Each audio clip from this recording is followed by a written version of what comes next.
Hello friends, welcome to our channel. Today we're going to take a look at another horrible case with you, the case of Alicia Ross. Alicia Ross was born on February 8, 1980 in Markham, Ontario, Canada, to biological parents who relinquished their rights to the child. She was adopted by Marvin and Sharon Ross, who provided her with love and care.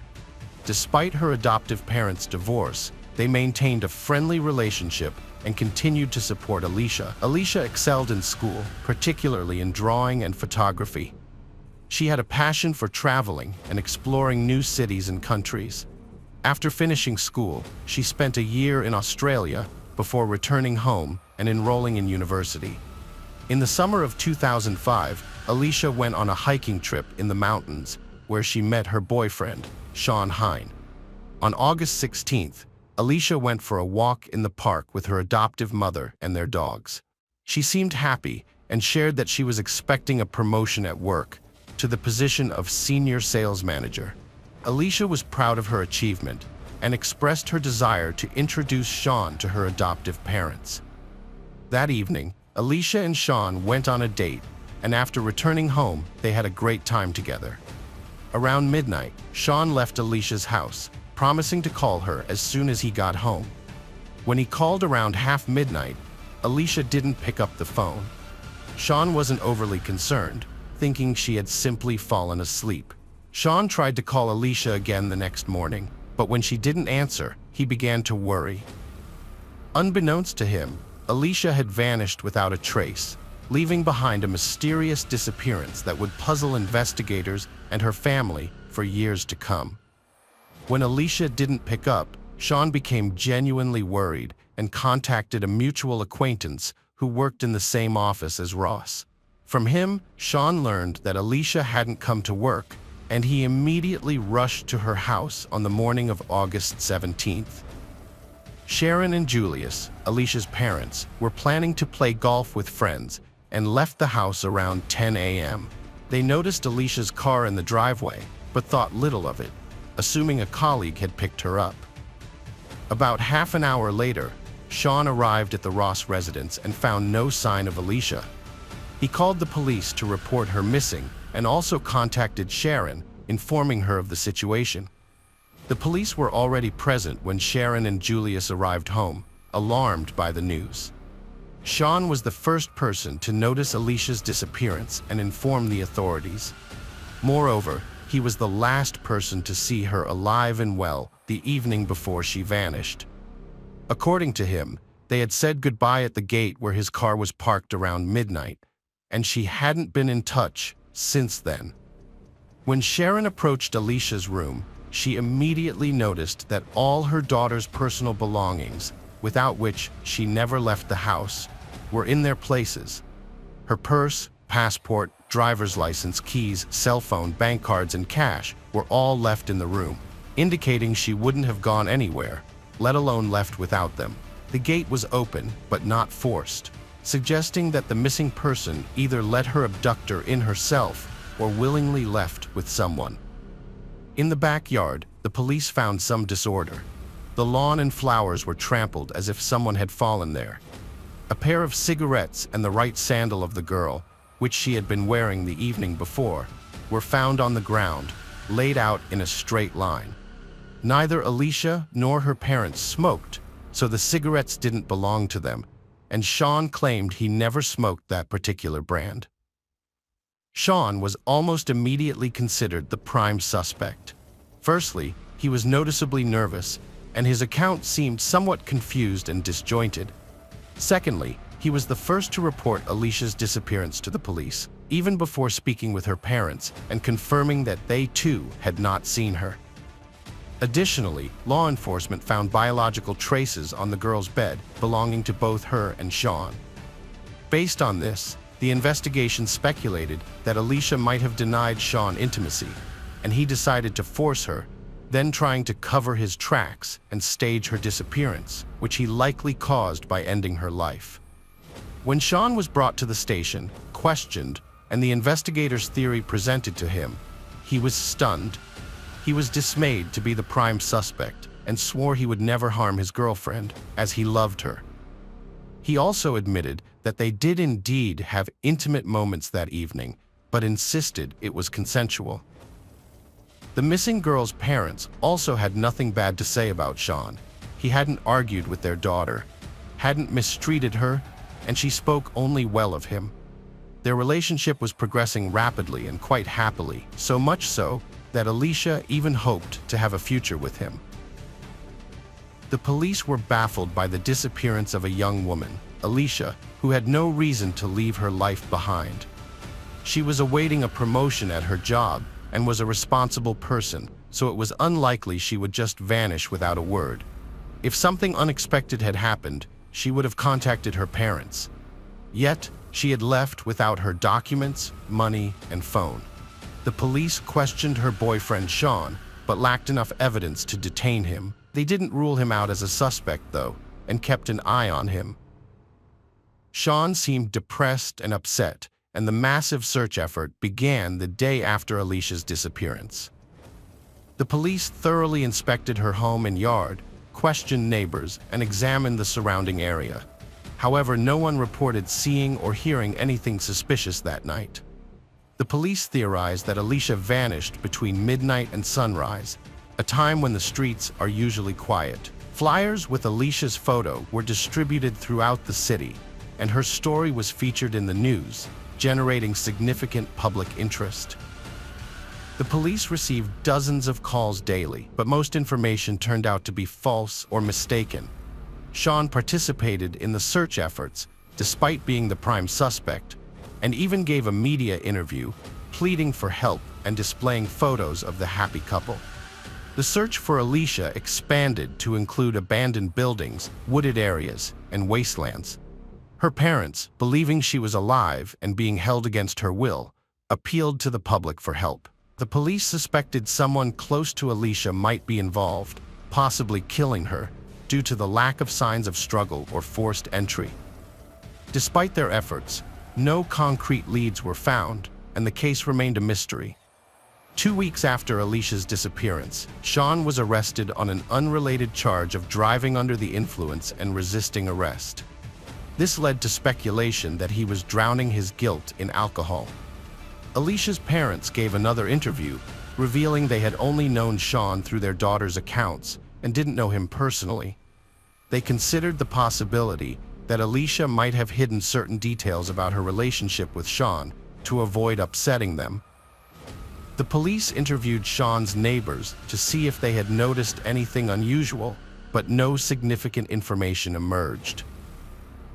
The case seemed to have hit a dead end, with the only option left being to keep pressuring Sean to confess.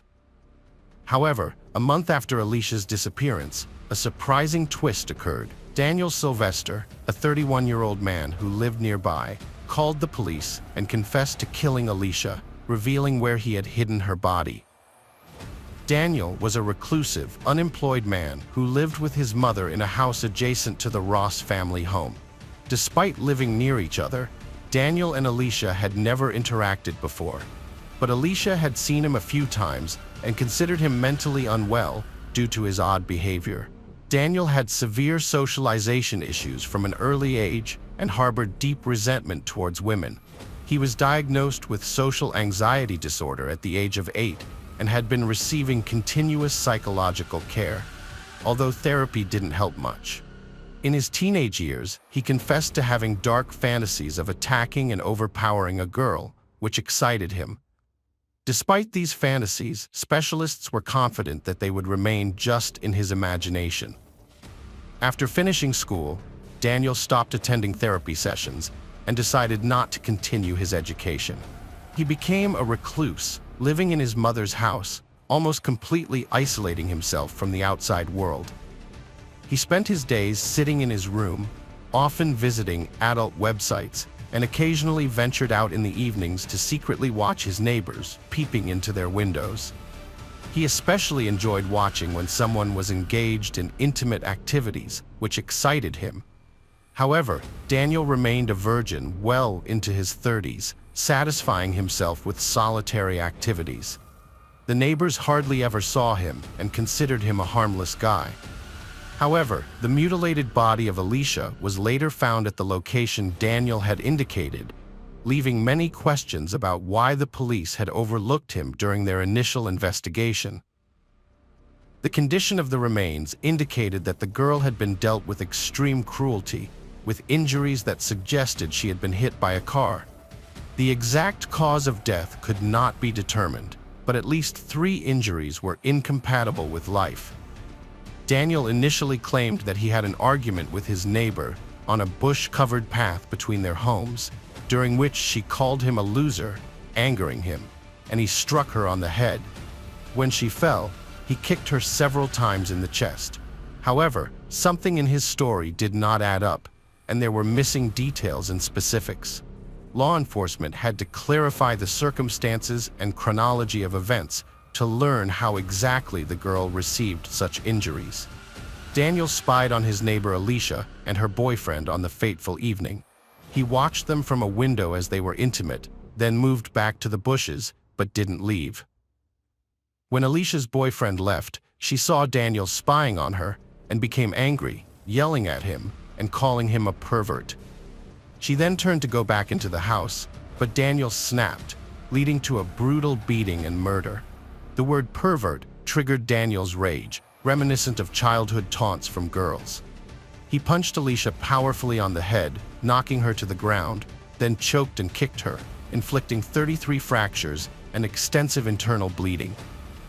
After realizing Alicia was dead, Daniel moved her body to his garage, stripped her naked, and masturbated to relieve tension. He then put the corpse in the trunk of his mother's car and disposed of it in a secluded area outside the city. Upon returning home, he showered, changed clothes, and behaved as if nothing had happened. Daniel confessed to the crime but claimed it was unintentional, citing his mental illness and anger issues. However, the prosecution argued that despite his mental health issues, Daniel was fully aware of the consequences of his actions and acted with merciless intent. The court ordered a psychiatric evaluation, which confirmed Daniel's responsibility for his actions. Daniel was found guilty of second-degree murder and sentenced to life imprisonment with the possibility of parole after 16 years. Friends, welcome to our channel. Today we're going to take a look at another horrible case with you. The case of Diana D'Aiello. Diana D'Aiello was born in 1959 in a quiet suburb city of Los Angeles called Tustin. Her dad was in the military and her mom worked at a small clothing factory. When Diana was 19, she met a guy named Kevin Green. She was at a bar with her friend when some men started bothering them. He was being too pushy, so Kevin decided to step in. After he made the guy go away, Diana offered to buy him a drink to say thanks. A few days later, they went on a date, and things moved pretty fast from there.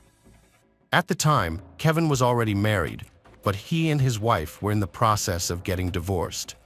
Meanwhile, he and Diana moved in together, and she got pregnant. As soon as Kevin's divorce was finalized, they got married the same day, eagerly awaiting the birth of their daughter. They rented an apartment in a small complex in Tustin. Kevin served in the Marines, working as a helicopter mechanic at the nearby base. Diana used to work with her mom at the clothing factory, but as her pregnancy progressed, she chose to stay at home and prepare for the arrival of their daughter.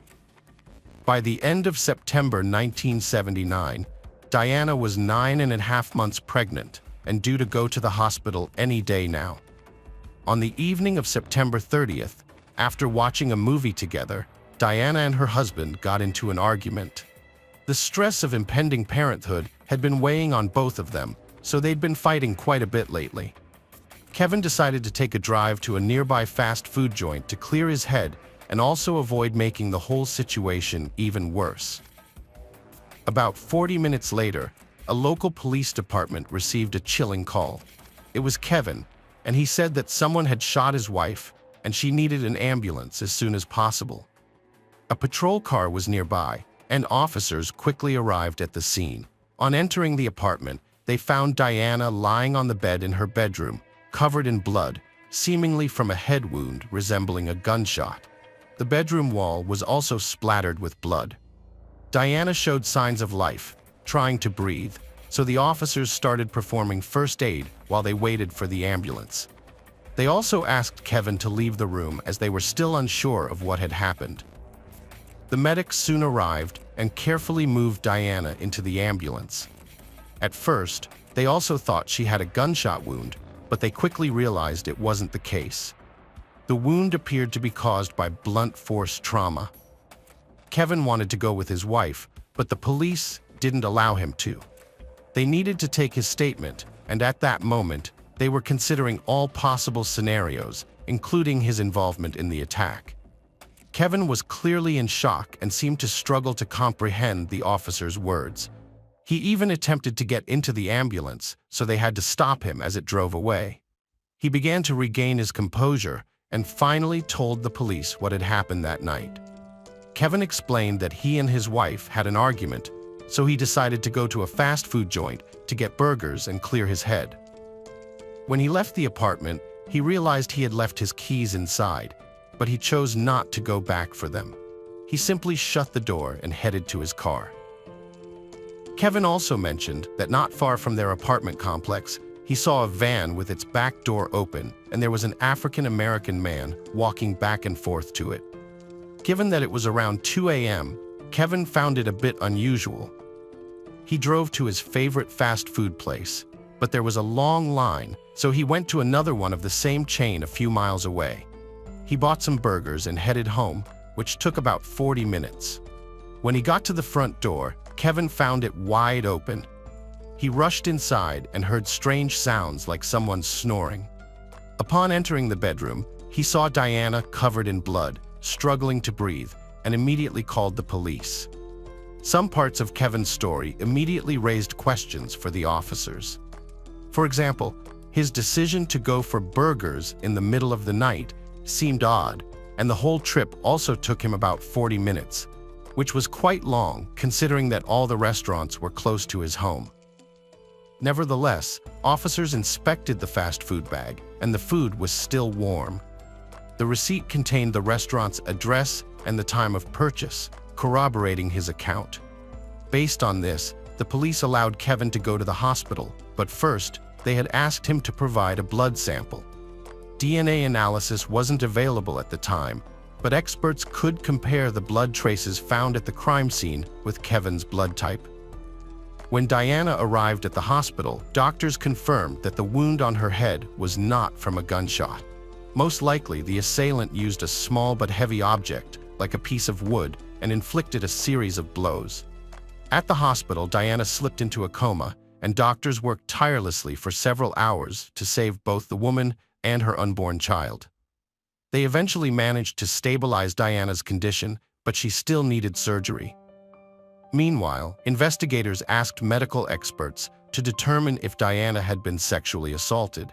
Diana's position when found made officers consider this possibility. The experts later confirmed this, finding semen traces on her body. However, there were complications.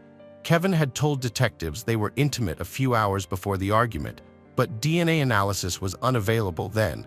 So despite having a biological sample from the perpetrator, little could be accomplished. Kevin and Diana's relatives spent the entire night at the hospital, hoping Diana and her baby could survive the attack. However, by morning, something unexpected happened. One of the monitors detected a sharp deterioration in the baby's condition, and despite the extensive efforts of the doctors, the baby didn't survive. As for Diana, medics performed surgery immediately after the baby's death, and her condition was stabilized. She remained in a coma, but her chances of survival were now considered high. However, doctors didn't expect her to return to a normal life after such serious trauma. Detectives worked tirelessly to track down the perpetrator who attacked Diana. After her baby passed away, the case was classified as a homicide, and the local police department put all their resources into it. Despite Kevin providing an alibi, detectives didn't rush to rule him out as a suspect. His story raised numerous questions due to his argument with his wife, leaving the front door unlocked, and being absent for an extended period for a supposed quick trip to the fast food joint. His claim of seeing a suspicious man near the house in the middle of the night also seemed too convenient, but there was no evidence against Kevin. The police already had another suspect when crimes with a similar modus operandi had started happening in Tustin and its surrounding areas about a year before. In December 1978, an unknown perpetrator broke into the apartment of a 17-year-old girl, struck her with a piece of wood, and sexually assaulted her, resulting in her death. 4 months later, the same happened to a 21-year-old woman. Someone broke into her home, struck her with a piece of wood, and she didn't survive either. In July 1979, the unknown perpetrator entered another woman's apartment and did the same, but she managed to survive. However, the victim spent several weeks in a coma due to her injuries, and her subsequent testimony didn't lead detectives to finding the attacker. In September 1979, less than a month before Diana's attack, the same happened to a 31-year-old woman who died the next day. Her son provided investigators with a description of the assailant, but the man still couldn't be identified. All these crimes had important similarities, similar to the attack on Diana.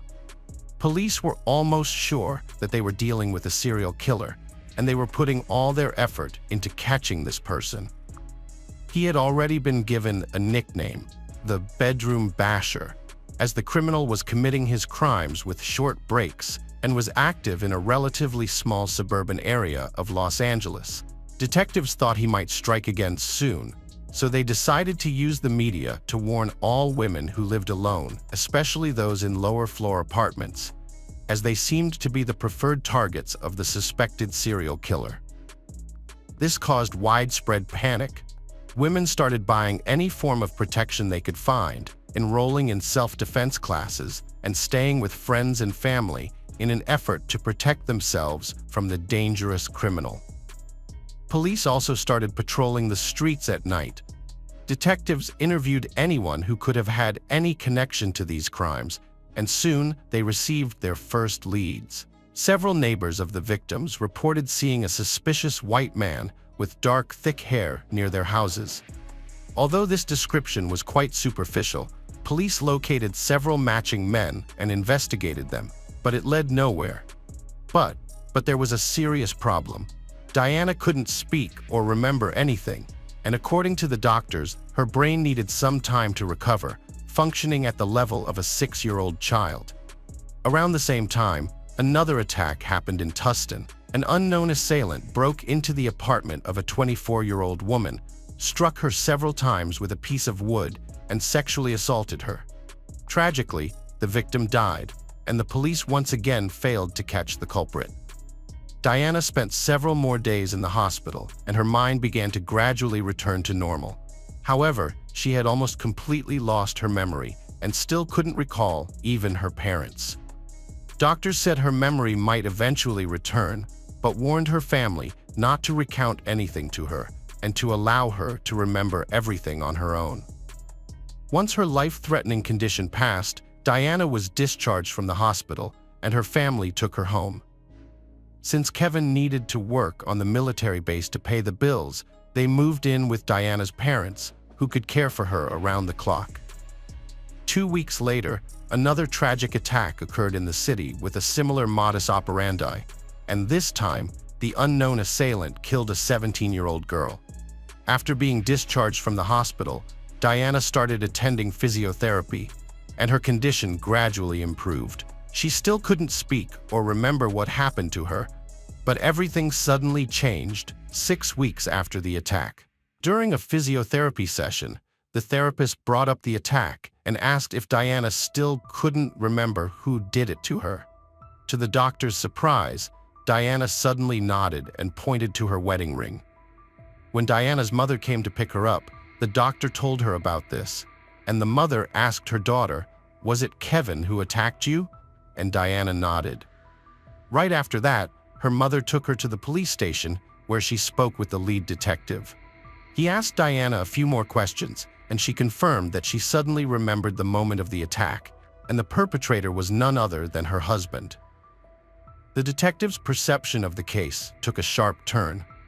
Initially, he and his team were convinced that Diana fell victim to the notorious serial offender behind the other assaults. However, new uncertainties arose. Was Kevin the bedroom basher? Residing in the vicinity of the incidents and fitting the description given by multiple witnesses, a white man with dark hair raised suspicions. Alternatively, did Kevin plot to eliminate his wife by masquerading as the elusive assailant?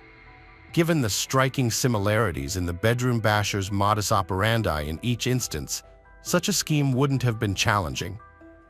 Investigators put Kevin under surveillance to closely monitor his movements in the hopes of linking him to other attacks. Police spoke with Kevin's friends to gather more information about him. They discovered that Kevin's relationship with Diana was strained, characterized by frequent arguments. This was further confirmed by neighbors who often heard them yelling. Kevin's friends mentioned that he complained to them about Diana's reluctance to be intimate during the final months of her pregnancy. However, when speaking to detectives, Kevin portrayed his relationship with Diana as nearly flawless. Besides that, detectives couldn't gather any additional useful information.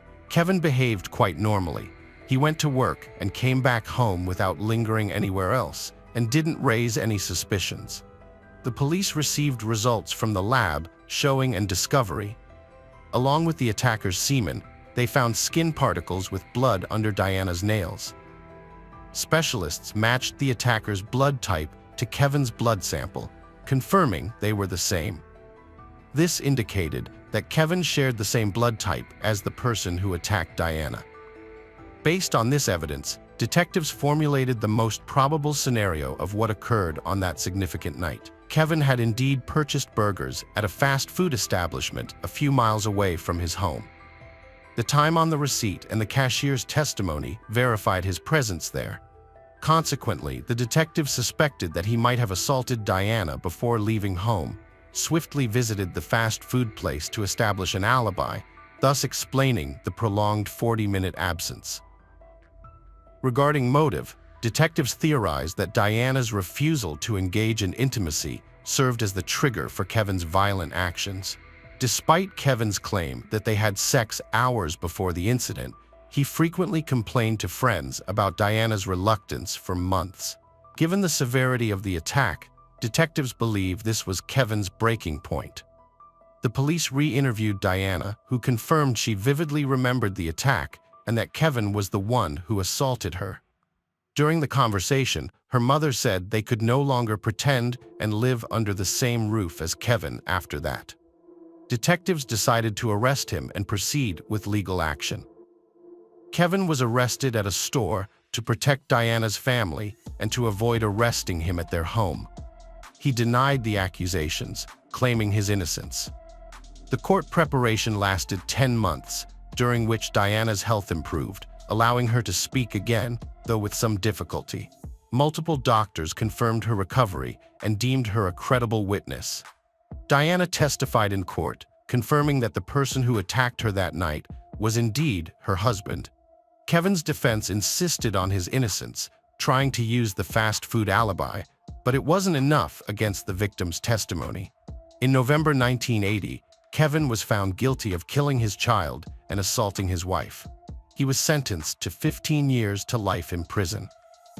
Regarding Kevin's possible involvement in other murders and assaults, detectives noticed something interesting before his arrest. 2 more similar crimes occurred in their county, but both victims survived, and the attacker's identity remained unknown. However, after Kevin's arrest, the attacks suddenly stopped. Before that, the bedroom basher committed his crimes quite frequently, sometimes with only a few weeks between them. But once Kevin was arrested, there were no more similar crimes. After the sentencing, Diana filed for divorce, and Kevin didn't try to object. Diana continued to work on her recovery, but it was quite challenging considering the injuries she sustained. Her brain almost returned to normal, but some problems remained with her forever. She partially lost her hearing and vision and still struggled to speak. As for Kevin, he continued to insist on his innocence for years. His time in prison wasn't easy, as other inmates repeatedly attacked him for killing a child, and he ended up in the hospital multiple times. When he had the opportunity to apply for parole, the commission denied it, and over the following years, he received 3 more denials. The main reason for these decisions was that Kevin had never admitted his guilt, which was seen as a lack of remorse. Now, detectives had the opportunity not only to determine if one person was behind all these crimes, but also possibly to identify them. Kevin remained the prime suspect, but when experts obtained the DNA profile of the perpetrator and added it to the database, there was an unexpected twist. All these samples matched another man named Gerald Parker.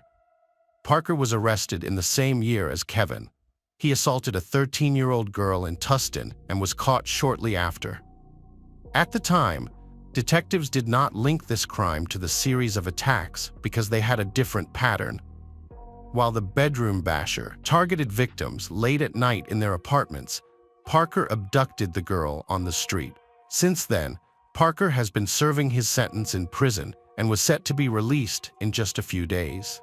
After investigators obtained DNA matches for Parker in all the unsolved cases, they also remembered the attack on Diana, although this crime was considered solved.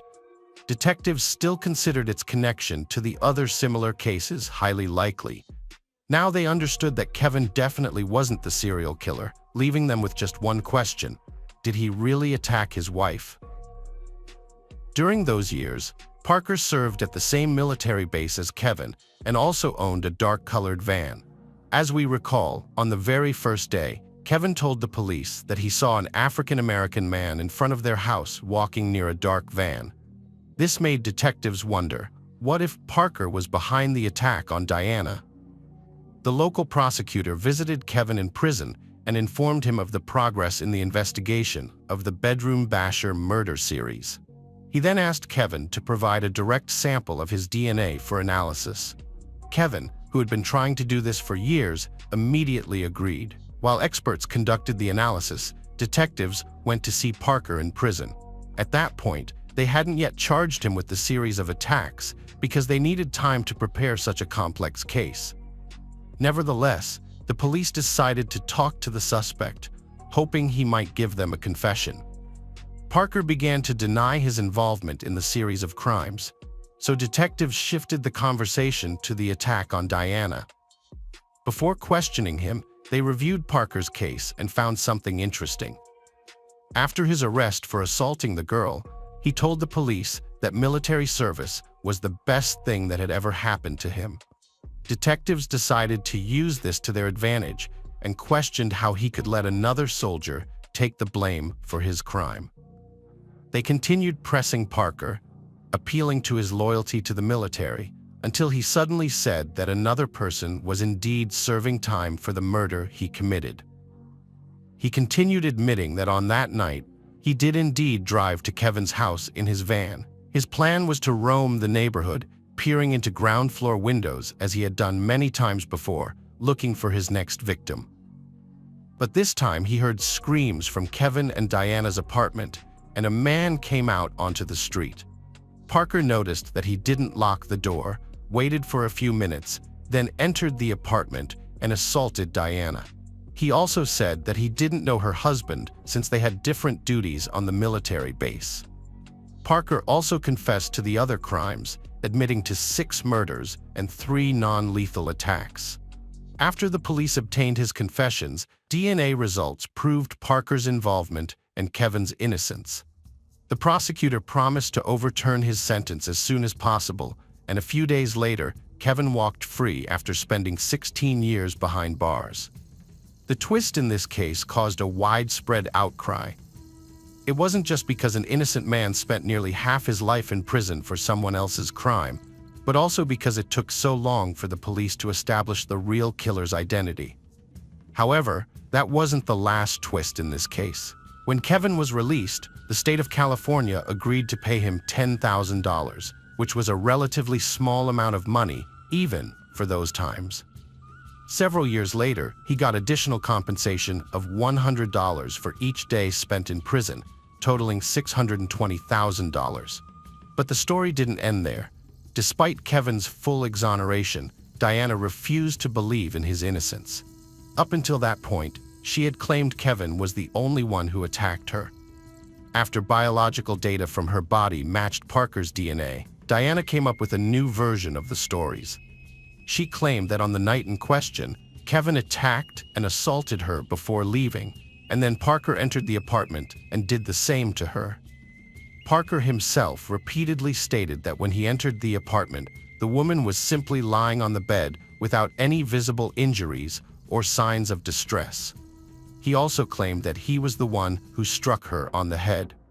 Diana's family proposed another theory, suggesting that Kevin might have asked Parker to commit the crime, which is why he left the house that night, leaving the door open.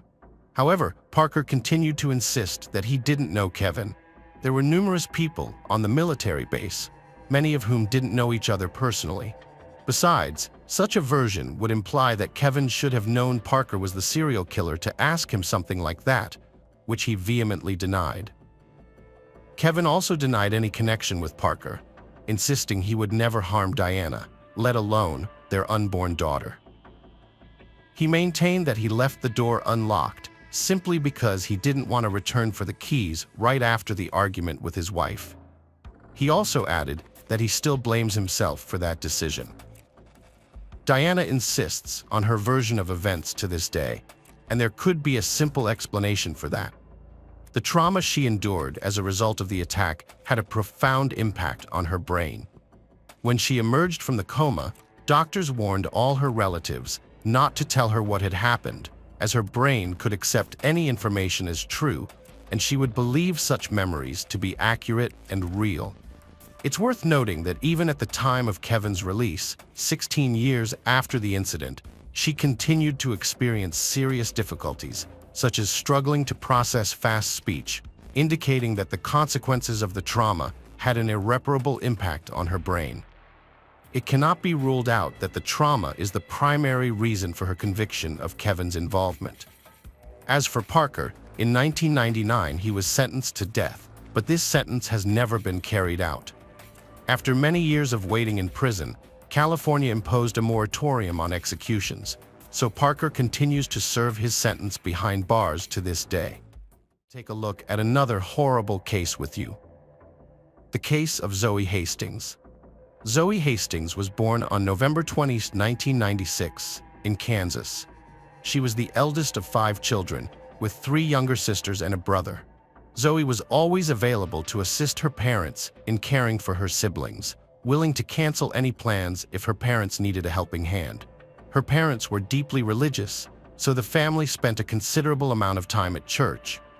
At some point, they relocated to Dallas, where Zoe enrolled in a high school that emphasized creativity and the arts. She had a passion for drawing and also enjoyed participating in school theatrical performances. In her spare time, Zoe worked at an art studio in Dallas. She also worked as a lifeguard at a local pool during the summer after graduating from high school. Zoe had the opportunity to attend some of the top universities in the country. However, she chose to postpone her education and dedicate some time to her church. In October 2015, when Zoe was 18 years old, she was preparing to go on a mission trip for her church and was eagerly looking forward to the journey. On Sunday, October 11th, she planned to attend the Sunday service where they would discuss some details of their upcoming trip. Zoe took the family minivan, promised her parents she'd be back for dinner, and left her house around 4:40 p.m. The church was only a few miles away, and the parents expected her to return around 6:30. However, as time passed, Zoe didn't come back for dinner, which was quite unusual. They sent her several messages, but there was no response. They also tried calling her again with no luck. After some time, they started calling her friends and family members, thinking Zoe might have visited someone after the service, but none of them had seen her that evening. Finally, her parents decided to call the church, and they encountered an unexpected turn of events. Zoe never showed up there. The parents became even more worried and decided to contact the police. Such behavior was highly unusual for their daughter, as she always told them where she was going and never disappeared without any explanation. They called 911, but the officers did not come to their house to take a missing person report, so the parents drove to the police station themselves, filed a report, and began searching for their daughter. They retraced the entire route from home to the church several times, but couldn't find any trace of Zoe. This went on almost all night, and as morning approached, her mother suddenly had an idea. She recalled that her daughter had an iPhone tracking app, which gave them access to her location. They discovered that her phone was just a few hundred yards from the church, near a small creek across the road from it. The parents immediately went to that spot, and to their horror, they saw a lot of police cars, as well as an ambulance and emergency services approaching. One of the officers explained to them that there had been a car accident a few hours ago. The police received a call from a person who was walking their dog, and at one point, a man approached them, saying that there had been a car accident near the creek, and a woman was injured. They both ran to the scene, where the witness found this woman in a pool of blood and called 911. Police officers quickly identified the deceased. It was Zoe Hastings. However, they immediately realized that she didn't die as a result of the accident. It was obvious from the first look that she had been a victim of murder. Zoe lay on the ground a few hundred yards from the minivan, which was partially submerged in the creek. There was a lot of blood near her body, and police officers noticed multiple cuts on her neck. Zoe's dress was pulled up, and her underwear was rolled down, leading detectives to assume that the killer likely assaulted her. Zoe's parents tried to approach their daughter, but the officers stopped them, saying they shouldn't witness such a gruesome scene.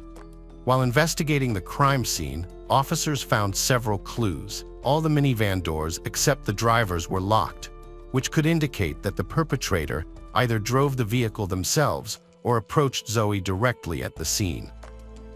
A few yards from the creek, near an embankment under the bridge, police found a blood-covered knife, which was likely used as the murder weapon.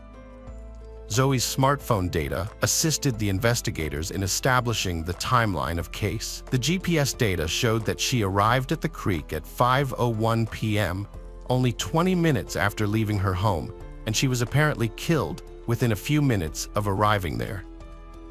The police also discovered that after leaving home, Zoe made one stop. She went to a DVD rental service near her local Walgreens to return a movie. While experts examined the victim's body and all the available evidence, detectives decided to look for potential witnesses who were at the store or nearby at the same time as Zoe. After speaking with dozens of people, they managed to find two potential witnesses. The first witness was Lester Clark, who worked at a tattoo parlor next to the store on that day. Around 4:45 p.m., he went to buy cigarettes and saw a woman near the DVD rental service. Shortly after, Lester saw her returning to the parking lot and approaching a white minivan. She tried to open the door, but at that moment, a man approached her, stopped the door with his hand, and said something to her. After that, the woman got into the car and moved to the passenger seat, and the man got into the driver's seat, and they drove away. Lester said that the woman did indeed resemble Zoe, although he didn't think much of the incident as nothing obviously bad seemed to happen. The second witness was a homeless man named Gary Whitman, who shared a similar story. Around 4:45 p.m., when he was across the street from the parking lot, he saw a woman heading towards the white minivan. Suddenly, a man approached her from behind and prevented her from getting into the car. He then took something out of his pocket and showed it to the woman. After that, she got into the car, moved to the passenger seat, and the man got into the driver's seat and drove away. Gary provided a similar description of the suspect and added that the situation struck him as highly suspicious. He went into the store and asked the clerk to call 911, but it's unclear if the clerk complied with his request, as police found no records of this call. While investigators interviewed witnesses, experts made several discoveries. The forensic pathologist examined the victim's body and found traces of male semen, but the amount was so small that conducting a full DNA analysis was simply impossible. This only confirmed that the perpetrator had sexually assaulted the victim before the murder. Investigators also examined the victim's car and couldn't find any foreign fingerprints on either the doors or the steering wheel. Based on witness statements, the suspect could have driven Zoe away from the store parking lot in her minivan, which caught the detectives off guard. However, they didn't rule out the possibility that the killer may have simply wiped down the steering wheel and door handle after the murder. Several hairs were also found on Zoe's body, but experts couldn't extract a full DNA sample from them as they were too small. However, when they examined the knife found near the crime scene, they finally had a breakthrough. A DNA sample was discovered on it, which was immediately uploaded to the FBI database, and police got a match. The sample belonged to 34-year-old Antonio Cochran, a man with a lengthy criminal history dating back to his teenage years. He had been arrested for thefts, assaults, home invasions, and was also suspected of numerous other crimes. The year before these events, in 2014, a 17-year-old daughter of his girlfriend accused Antonio of sexual assault. According to her, he offered her a ride, but when she was in the car, Antonio took her to a wooded area, threatening to kill her if she tried to escape. There, he assaulted her, and the man was arrested. He claimed they had consensual sex, and the case went to court. However, during the trial, the prosecution couldn't provide enough evidence to prove his guilt, so Antonio was found not guilty. With his DNA found on the knife, police identified Antonio as the prime suspect, and he was arrested. During the interrogation, he repeatedly denied any involvement in the murder, so the detectives focused their efforts on finding more evidence. The experts took a DNA sample from Antonio and tried to compare it with the semen and semen found on the victim's body. But since both pieces of evidence were too small to extract a full sample, experts decided to try a different type of analysis. They were able to generate an approximate profile and determine if it definitely did not match the chosen DNA. In other words, this method operates on the principle of exclusion, but it does not yield any precise results and cannot be used as a proof of guilt. They compared these partial profiles from the hair and semen with the suspect's DNA and concluded that their similarity couldn't be excluded. Meanwhile, detectives examined Antonio's smartphone and found several interesting text messages. Putting them together, it became clear that on the day of the murder, he was in a very troubled state of mind.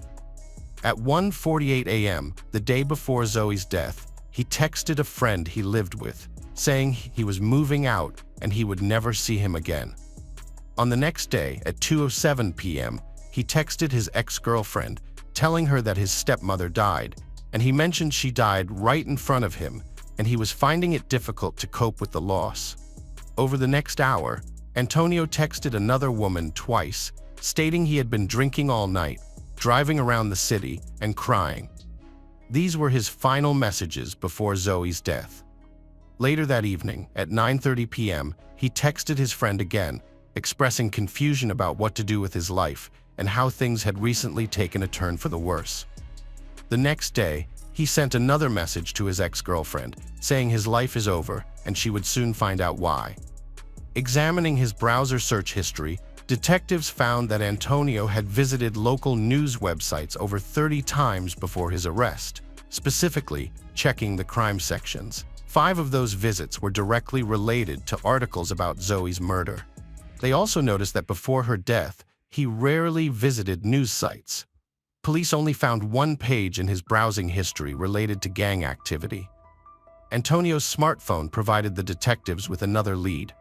Experts obtained GPS data from a cell phone provider and discovered that at 4:34 p.m., his phone connected to a tower covering the area where the store was located. This coincided with the time Zoe was there, but this data wasn't considered strong evidence. It only indicated that his phone was within a few miles of the tower. Nevertheless, it suggested that Antonio arrived in the area just minutes before Zoe left the parking lot. His home was quite far, and throughout the day, his phone had been connected to a different nearby tower. Detectives also learned that Antonio had started a new job at a grocery store just 3 days before the incident. On Monday, the day after the murder, he didn't show up for his shift without giving any explanation.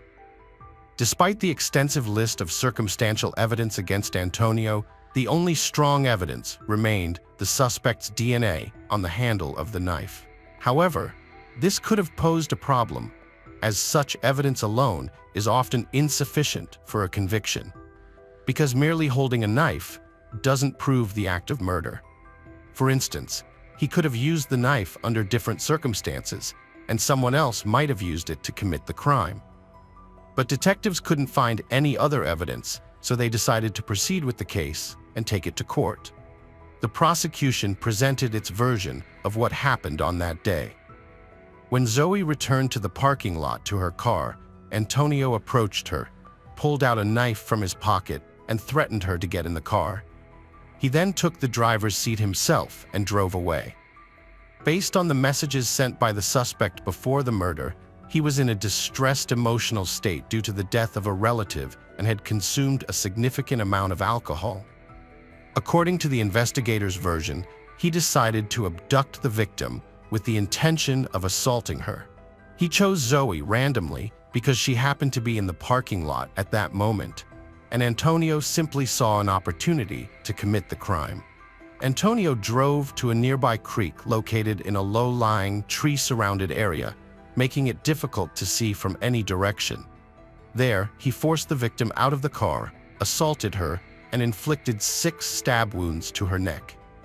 He then got back into the car and attempted to drive it into the creek, possibly to conceal any remaining evidence in the vehicle. However, the car only partially submerged in the water, so Antonio could have wiped the steering wheel and door handle clean of his fingerprints and fled the scene. According to the testimony of the first witness, he saw a man who looked similar returning to the store's parking lot on foot that evening. The defense argued that the majority of the evidence could hardly be considered even circumstantial. For instance, the partial analysis of hair and semen only indicated that Antonio couldn't be excluded as the source of these samples, but didn't conclusively prove his involvement. Regarding the DNA on the knife, the defense seized upon the fact that this evidence alone didn't establish the fact of the murder. According to their version, Antonio could have come into contact with the knife under different circumstances before working at the store, where he had a job at a movie theater and sometimes had to collect various items left behind by visitors, including knives. However, no evidence was found to support this version, and if someone else had taken the knife from the theater and used it to commit the murder, they would have had to somehow avoid erasing Antonio's DNA from the handle, which would have been quite a challenging task. The defense tried to challenge the credibility of the second witness, Gary, who was a homeless man. They found out that he had an arrest warrant for breaking the conditions of his parole. The defense wanted to remove his testimony from the case, but the prosecution disagreed. They said that Gary coming forward willingly despite the arrest warrant showed his desire to help. Gary himself said he just wanted to do the right thing, even though he knew he would be arrested for it. Antonio's lawyers also tried to convince the jury that at the time of Zoe's murder, their client was elsewhere, helping a friend, but no substantial evidence supporting this version was presented. Initially, the prosecution sought the death penalty for Antonio, but during the trial, it became clear that with the available evidence, this would be highly problematic. Therefore, they abandoned these plans.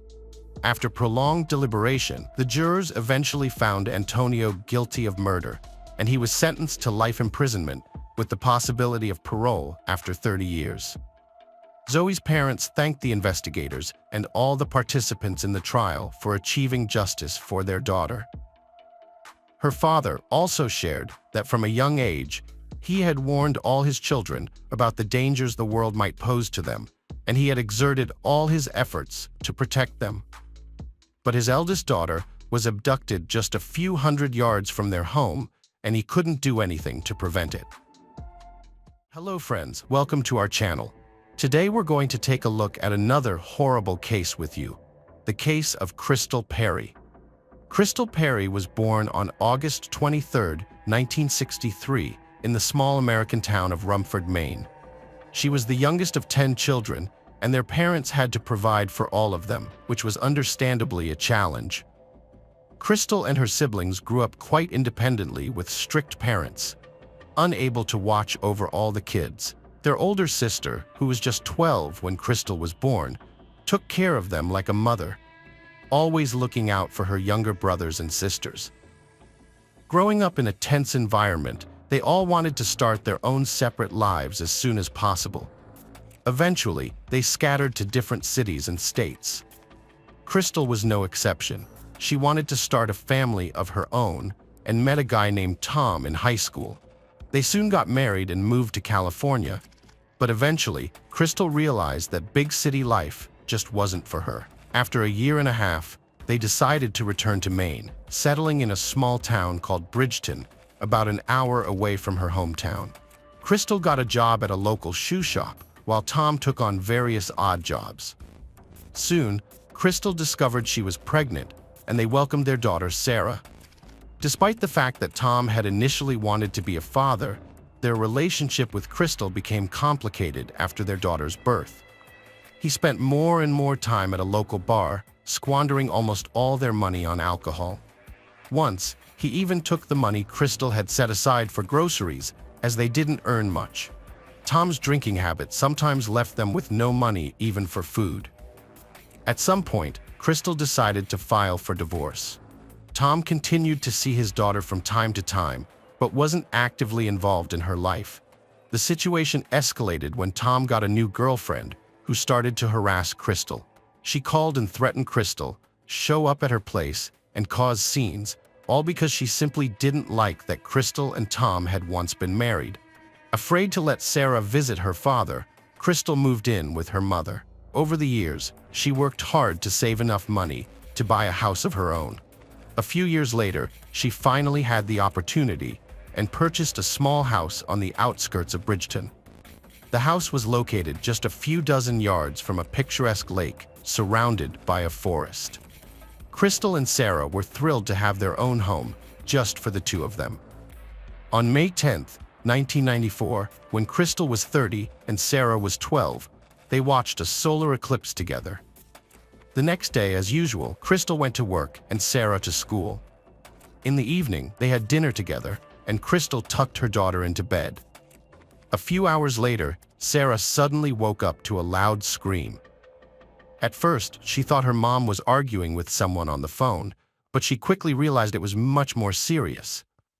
Crystal was screaming at the top of her lungs, and Sarah immediately thought someone was attacking her mom.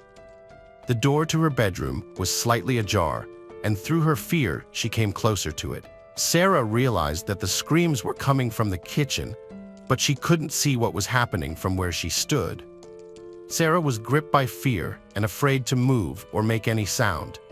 After a few seconds, she heard footsteps and thought that whoever had attacked her mom was coming for her. She hid behind the bed, waiting for her door to swing open at any moment.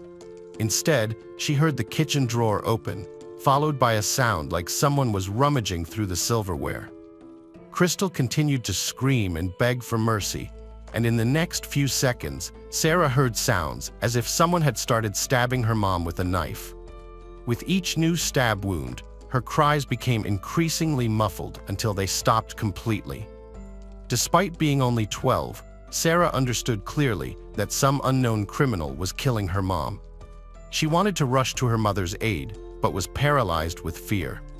Sarah also realized that she had no chance against the knife-wielding person, and they would likely just kill her too. After her mother's screams stopped, Sarah couldn't move for several minutes. She waited for the criminal to come to her room, but the house was eerily silent. She finally left her room and went to the kitchen, where she encountered a disturbing scene. The lights were off, and the room was only illuminated by the moonlight through the window. As Sarah approached the kitchen, she glanced at the wall clock and saw that it was exactly 1 a.m. On the kitchen floor, she found her mother lying in a pool of blood that covered the entire floor. Despite being in a state of shock, Sarah recognized the urgency of getting help as soon as possible. Next to her mother's hand, she saw the telephone receiver. She picked it up and dialed 911, but there was complete silence on the line. Sarah then rushed to Crystal's room, where the second phone was, and tried to call the police again, but this number also did not work. She dialed the numbers several times, then realized she had only one option left: seeking assistance from the neighbors. Sarah rushed out into the street in just her pajamas, barefoot. It was May, and the temperature was quite low. It had also been raining that night. But she didn't think about anything except helping her mother. The closest house was around half a mile down the road towards the city center. She reached it and began knocking on the door, but no one answered. Sarah then ran to other houses, but again, no one opened the door. She kept running towards the city center, knocking on several more doors, but still no one responded. Eventually, she reached an Italian restaurant where the owners lived in the attached building. This time, they finally opened the door. Sarah told them that someone had attacked her mother, and the shocked residents led her inside. Sarah called 911 herself and reported what had happened. The officers immediately headed to their house. The first thing they noticed was the amount of blood. It was literally everywhere, on the floor, walls, and practically on every kitchen item. Crystal was dead, and the medical experts could tell at a glance that she had almost no chance of survival, even if she had received help immediately after the attack. Given the severe blood loss, it would have been impossible to save her. On the front door glass, the police found a palm print, but quickly realized it likely belonged to Sarah. No other fingerprints were found at the crime scene, but there were numerous shoe prints on the kitchen floor, stained with blood. Investigators took photos to try to determine the size and model of the shoes, thinking they had most likely belonged to the killer. The prints also led toward Sarah's bedroom, but for some reason, the perpetrator turned back and didn't enter the room. Detectives also noticed a strange detail. Apparently, the killer tried to wipe away some of the blood from the floor. Considering that almost the entire kitchen was covered in it, along with Crystal herself, this seemed odd. It was obvious he couldn't have wiped away all the blood. Then detectives noticed that some blood drops on the floor were in different shapes. Most of them looked as if they had landed at an angle. According to investigators, they had likely flown off the knife the perpetrator used to attack the victim, but there were also other drops that had fallen on the floor at a right angle and, judging by the splatters, from a greater height. Detectives speculated that apparently the perpetrator had injured themselves during the murder, and this blood belonged to them. Another confirmation of this theory was the fact that these drops led to a roll of paper towels, and there were none left on the way out of the house. Most likely, the killer used these towels to stop the bleeding and immediately left the crime scene. Medical experts found over 50 stab wounds on Crystal's body. The murder weapon was not found in the house, leading detectives to believe that the perpetrator took it with them. Experts only confirmed that it must have been a kitchen knife.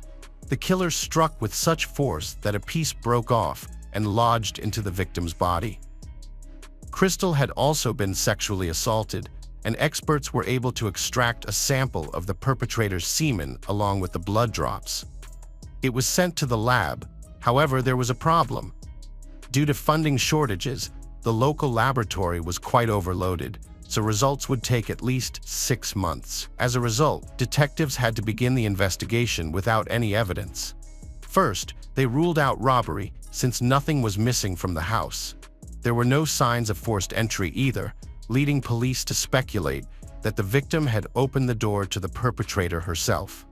She was in her pajamas, suggesting she was unlikely expecting guests. Investigators theorized that she either knew the killer or someone unfamiliar knocked on the door and convinced her to let them in under some pretext. The detective decided to start with the only witness, Sarah. They went to the hospital where she was being held for health checks and began questioning her. The police asked why she ran to the neighbors instead of calling 911 from home. Sarah replied that both their phones weren't working. But this answer seemed strange to the investigators when they arrived at the crime scene and were able to make calls without any problems. The detectives assumed that in such a stressful situation, Sarah could have simply gotten confused. The receiver of the first phone was off the hook, and to make a call, it needed to be placed back. As for the second phone, They didn't rule out that Sarah might have dialed the wrong number in haste, or the phone line might have temporarily gone out due to the rain. Then the police started asking her if she saw the killer. Sarah responded that she had not left her bedroom until it was all over, but the police treated her story with a bit of skepticism. They asked how she could know that her mother was attacked with a knife. Sarah replied that it was obvious, but the detectives continued to press her. They felt that she might be withholding some information and that she had actually seen the perpetrator. In the first 3 days after the murder, the police interrogated Sarah 18 times, hoping that her story would change. But she continued to insist that everything had happened as she told them. While pursuing other leads, detectives stumbled upon their first breakthrough. They found a pair of boots at a local shoe store, whose sole patterns matched the bloody footprints on the floor. They also discovered that Crystal had been harassed by Teresa, the girlfriend of her ex-husband. Despite the killer being obviously a man, the police decided to investigate her, considering that Teresa had repeatedly threatened the victim with murder. They could have found an accomplice and convinced him to commit the crime. However, detectives found no evidence to support this theory. Investigators then learned that at the time of her death, Crystal was seeing a man named Dennis. They had met 2 years prior when he started working in the shoe shop, and they began dating shortly after. Dennis eventually proposed to her, and although Crystal agreed, they never got married. Detectives found out that their relationship was quite tense. Crystal and Dennis argued a lot, and sometimes he displayed aggressive behavior, such as breaking things or hitting the wall. However, the police couldn't find any evidence that he had ever raised a hand on Crystal. The next day after the murder, they went to his house. When he opened the door, the investigators asked if he had left his house that night or seen Crystal. Dennis immediately asked if she was dead, and in the next second, he collapsed on the floor. After he regained consciousness, he began answering the detectives' questions. Dennis confirmed that he had planned to visit Crystal that evening, but got delayed after work, helping a friend fix a car. Upon returning home, he called Crystal, but she said it was too late, leading to an argument, and Dennis ended up staying home. While the police couldn't be 100% sure he was telling the truth, they were able to verify that he did help his friend that evening. Dennis also agreed to a polygraph test, and the operator didn't detect any signals of lying, except for one when he asked if he felt responsible for Crystal's death. Dennis answered no. Detectives also noticed that he had the same shoe size as the killer, but they found no matching footwear in Dennis's house. He agreed to provide a DNA sample, but made a strange request. He asked the detectives to come to his workplace through the back door to avoid disturbing others if they decided to arrest him. He explained that his boss had always treated him well, and he didn't want to disrupt the workflow. Considering that he continued to insist on his innocence, this request seemed suspicious. The police found out that Crystal's best friend, who lived in another town, had told them that just a few weeks before, Crystal had called her and said that she was scared of Dennis. Their arguments were becoming increasingly tense, and Dennis was growing more aggressive with each altercation. Crystal even thought about breaking up with him, but feared his reaction. During the conversation, she didn't provide any useful information, but as soon as the police left her workplace, Dennis came in and started asking what she had told the detectives. Despite their efforts, there was no evidence against the man, and the DNA test results would take months, so the police kept looking for other clues. They soon received a strange tip. A local man named Donnie got drunk at a party and started bragging about having killed Crystal.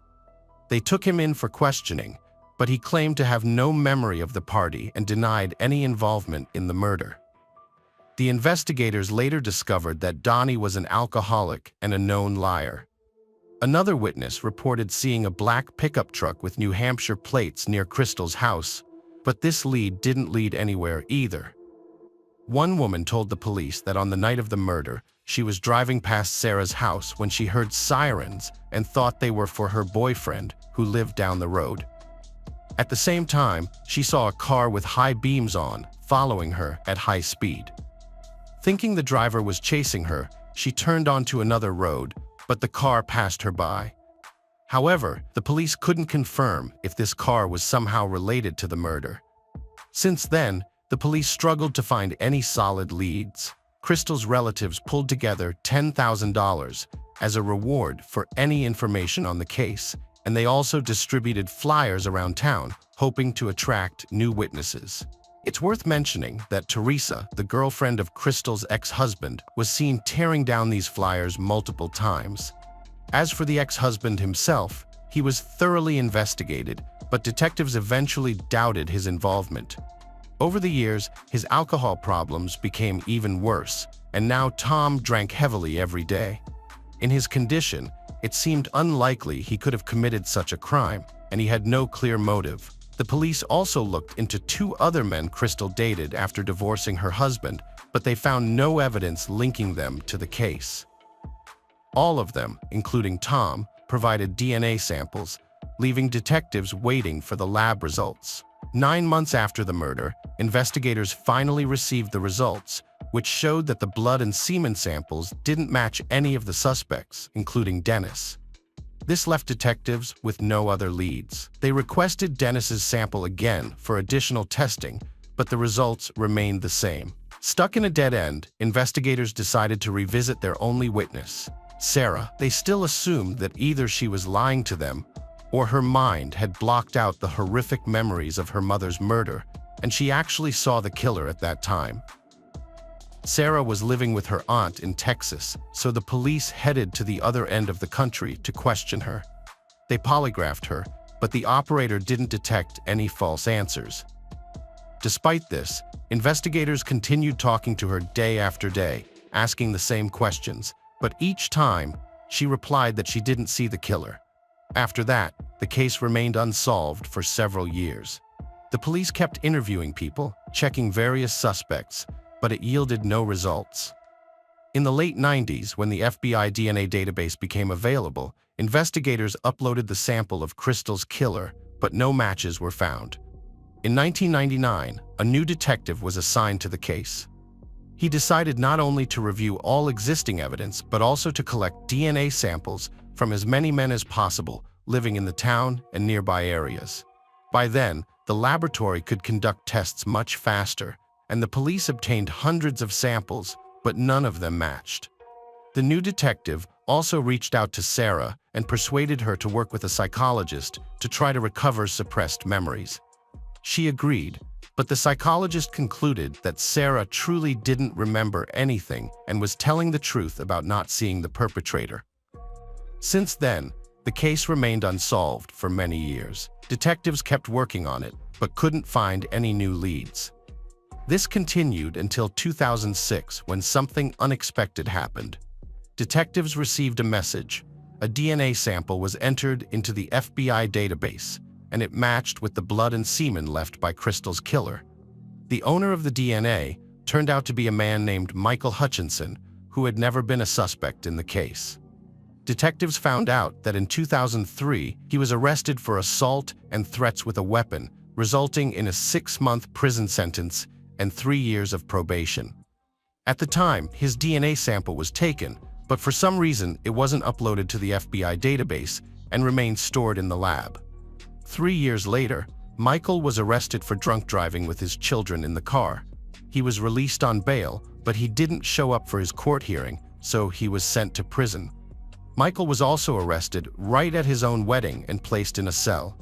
His DNA sample was taken again, and this time, it was immediately uploaded to the database. Soon after, investigators in Crystal's case received a match. The detective called Sarah and informed her about this, but asked her to keep the information secret until the official charges were filed. He also asked if she knew this person, and Sarah said no. Considering that Michael was already behind bars, the detective began slowly building the case to ensure that the suspect had no chance of escaping punishment. He found out that at the time of the murder, Michael lived in Bridgeton, just 2 miles from Crystal's house. Michael, who was 19 at the time, lived near the Italian restaurant where Sarah called the police. He drove to his mother's house almost every day, which was just a little further away than Crystal's house, so Michael regularly passed by it.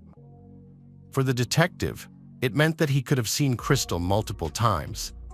Eventually, he went to see Michael in prison, but the man claimed to have no connection to the murder and said he never knew the victim. Considering that his DNA was found on her body and his blood was found at the crime scene, the detective didn't rush to believe him. While in prison, the detective noticed something interesting. Michael had a large scar on his palm, and as we recall, Crystal's killer likely cut his hand during the murder. Although in court this could not be considered strong evidence, the presence of DNA was more than sufficient, so Michael was finally charged with murder.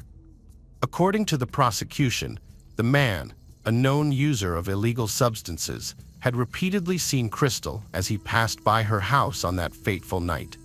He decided to assault her, and considering that he refused to confess, it was difficult to speculate on how exactly everything happened. But with the available evidence, the outcome was clear. Michael assaulted and killed her. During the trial, an explanation was also found for the fact that the killer managed to not leave a single fingerprint at the crime scene. The answer was quite unexpected. Michael worked as a bricklayer, and over time, people who have been engaged in this job begin to wear away the patterns on their palms, making it physically impossible for them to leave fingerprints on various surfaces. In his defense, Michael told his version of events. He said he met Crystal at a bar and they went back to her place, where they had consensual intercourse. At some point, an unknown man in a black motorcycle jacket burst into the house, knocked Michael out, and killed Crystal. When he regained consciousness, Michael tried to fight off the attacker, but the assailant injured him in the hand and fled. Michael himself also decided to leave the crime scene without any reasonable explanation. His story obviously seemed highly doubtful. The only shoe prints on the floor also belonged to him. If his story was true, the intruder would have had to take off his shoes before breaking into the house, and it still wouldn't have explained the absence of any other marks on the floor. Furthermore, there wasn't a single witness who saw Crystal at that bar.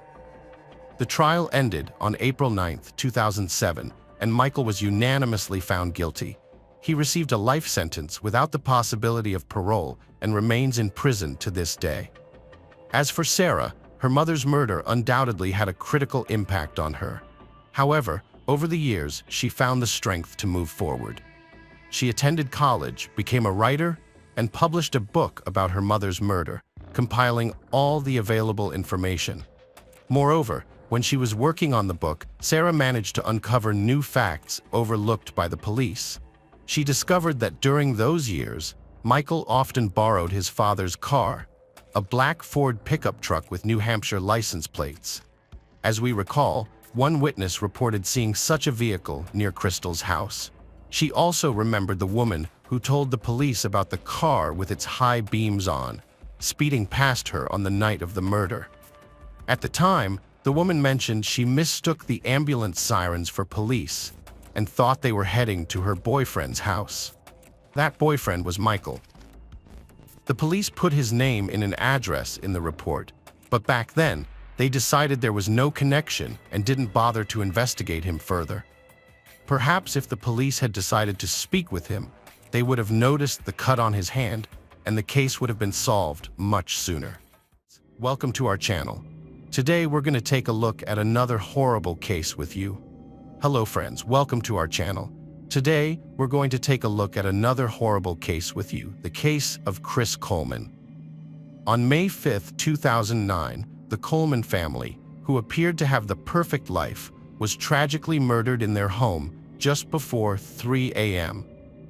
Let's examine the events of that night, a crime that left a lasting impact on many. Chris Coleman met his future wife, Sherry, while they were both serving in the military. For Sherry, it was love at first sight, and she knew immediately that Chris was the one she wanted to spend the rest of her life with. Within a few months of meeting, Sherry became pregnant with their first child, Garrett. As devout Christians, the couple married before Garrett was born. After Garrett's birth, Chris and Sherry had their second son, Gavin. Gavin was a lively child, whereas Garrett was more laid-back, like his father. Both boys had lively personalities and were well-behaved. Sherry was a devoted mother who would do anything to protect her sons.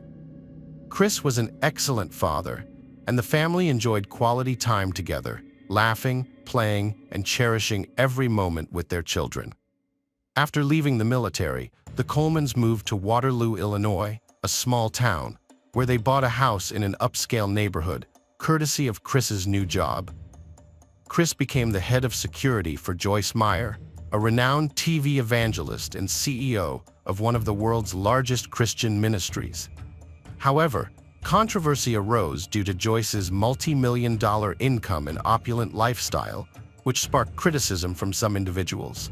They accused her of being a greedy con artist who exploited her followers' fears, arguing that her financial success and lavish lifestyle conflicted with her religious teachings.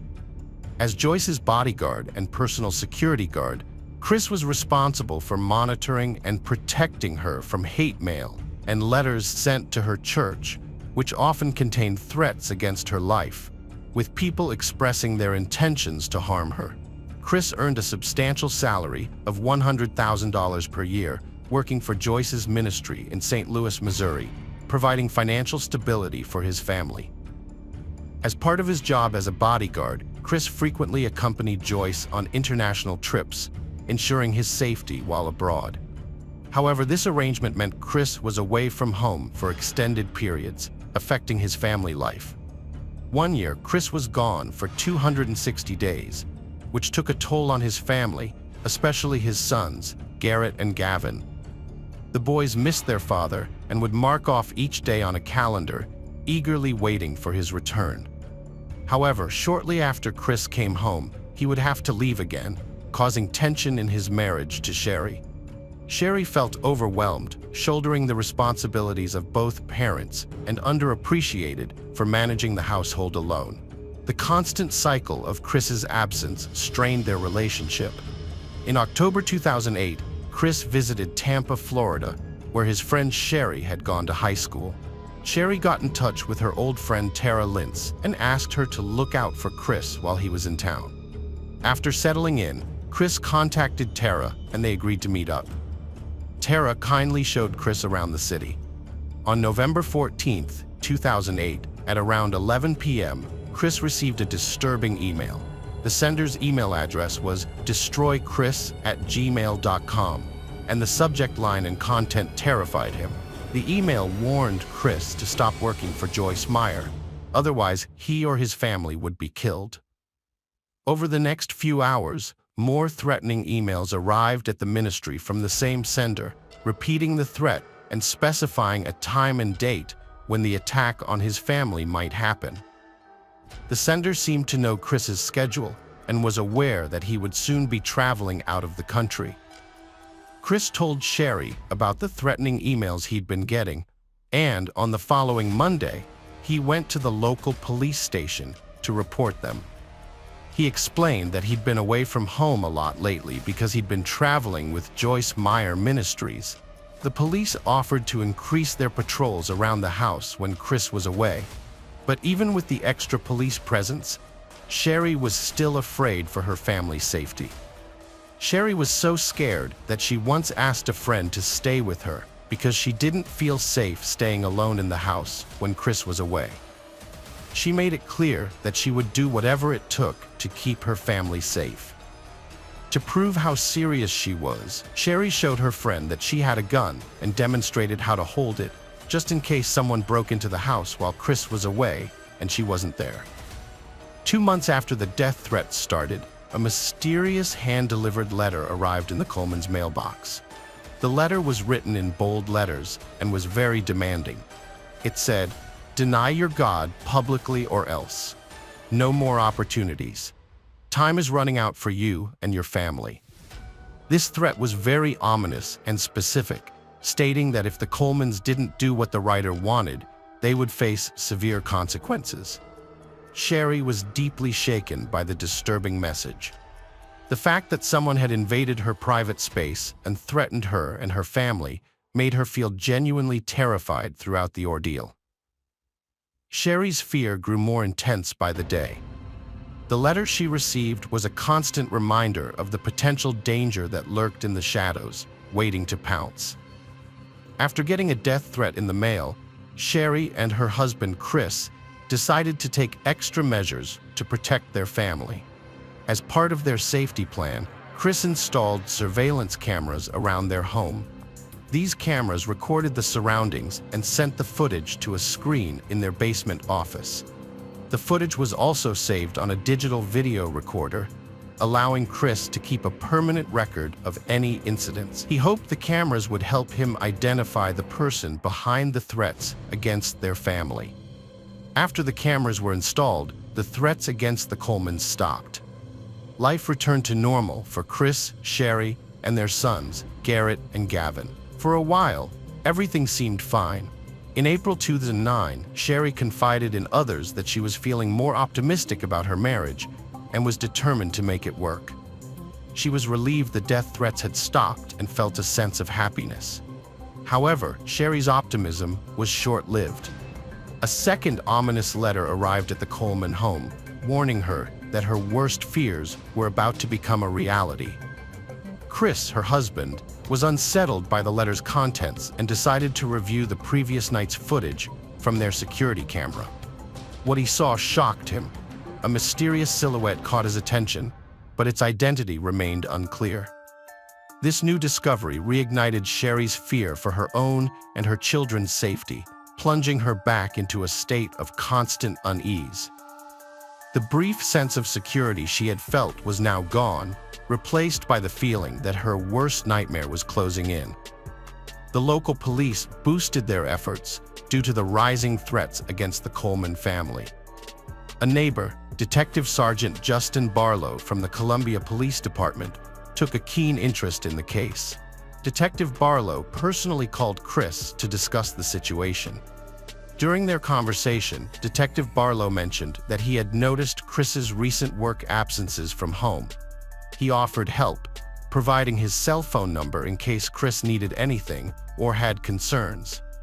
Detective Barlow reassured Chris that he could respond faster in an emergency than the regular police.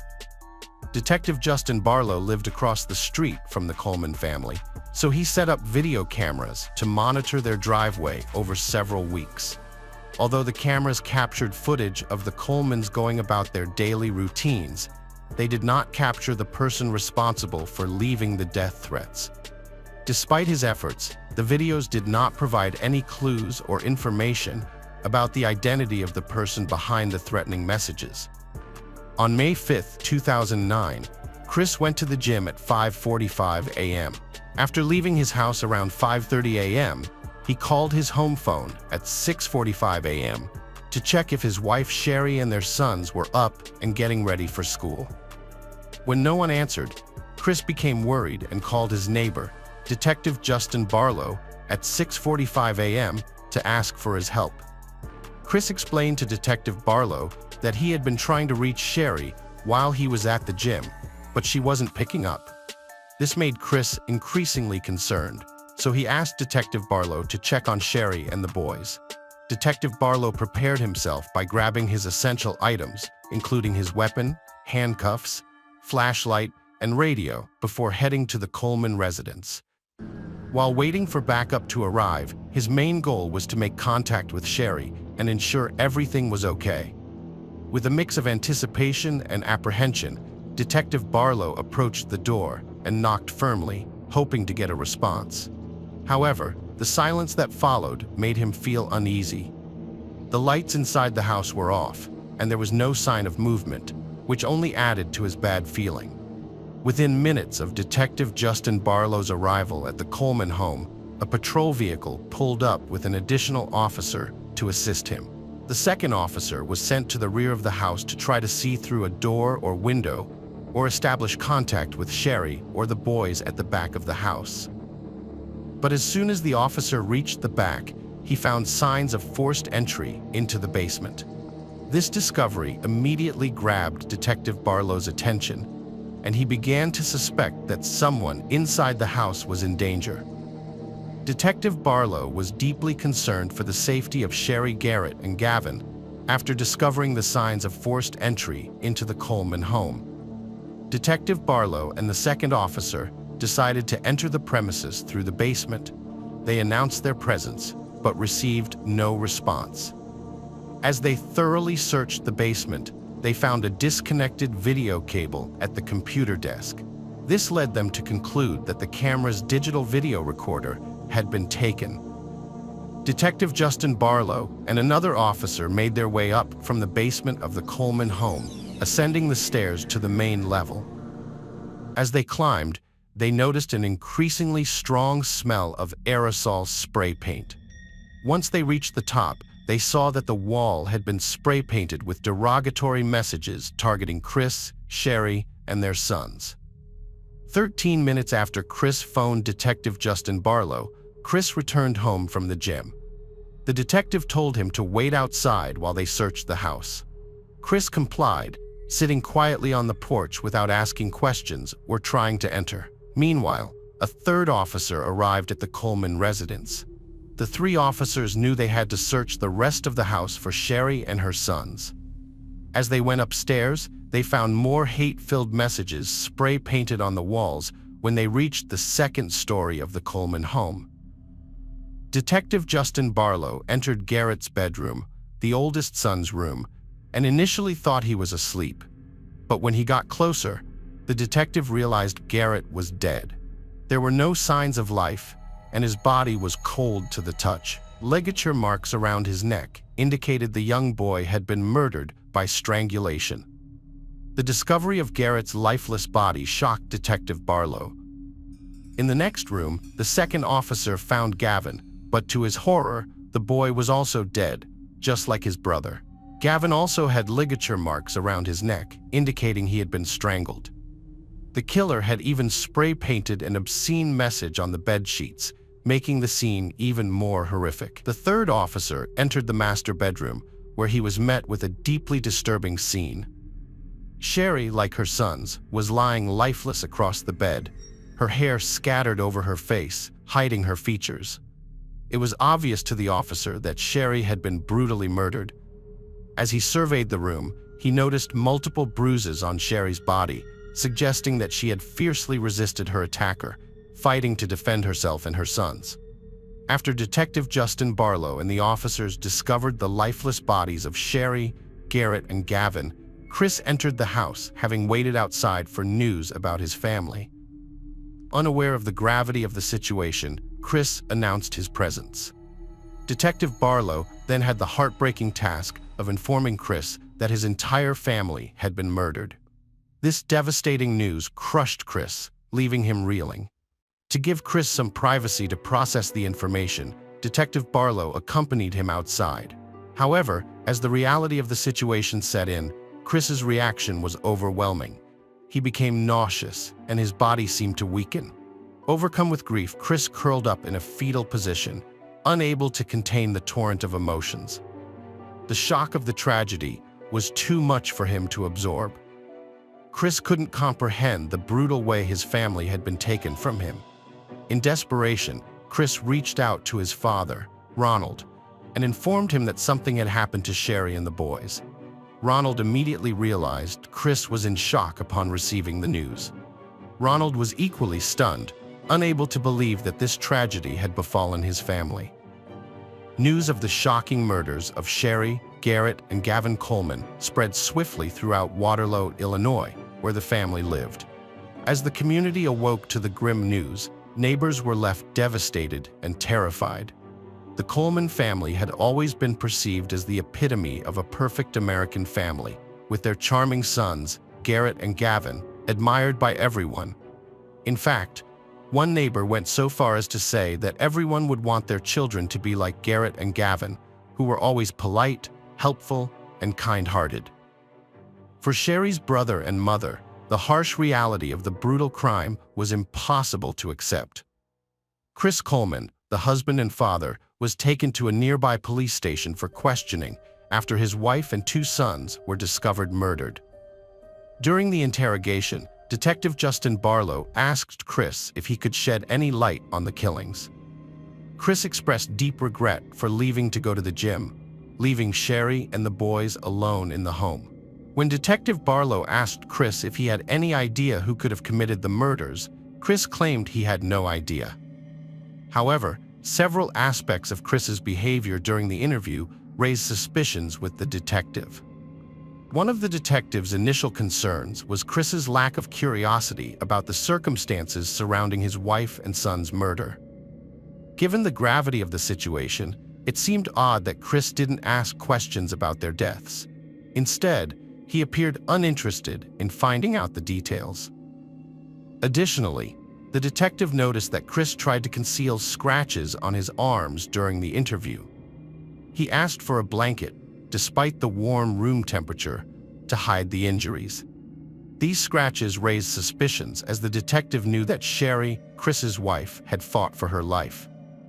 When questioned about the scratches, Chris claimed they resulted from installing a satellite dish the day before.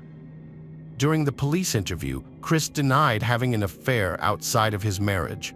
However, he admitted to having a close friendship with Tara, a cocktail waitress and high school friend of his wife's who lived in Florida. Chris claimed that his wife wouldn't have approved of their conversations, but he maintained that he had no intention of leaving his wife for Tara. He insisted that he would never consider betraying his family in such a way. A different story unfolded when detectives contacted Tara in Florida. Tara claimed that her relationship with Chris went beyond friendship, alleging a full-blown affair that started in November 2008. She handed over her phone and laptop to the police, which contained convincing evidence of their romance, including emails, explicit photos, and videos they had exchanged. When confronted with Tara's information, Chris confessed to seeing her more frequently than he initially admitted. Further investigation revealed that Chris and Tara had devised a secret meeting system, often coinciding with his work trips for Joyce Meyer.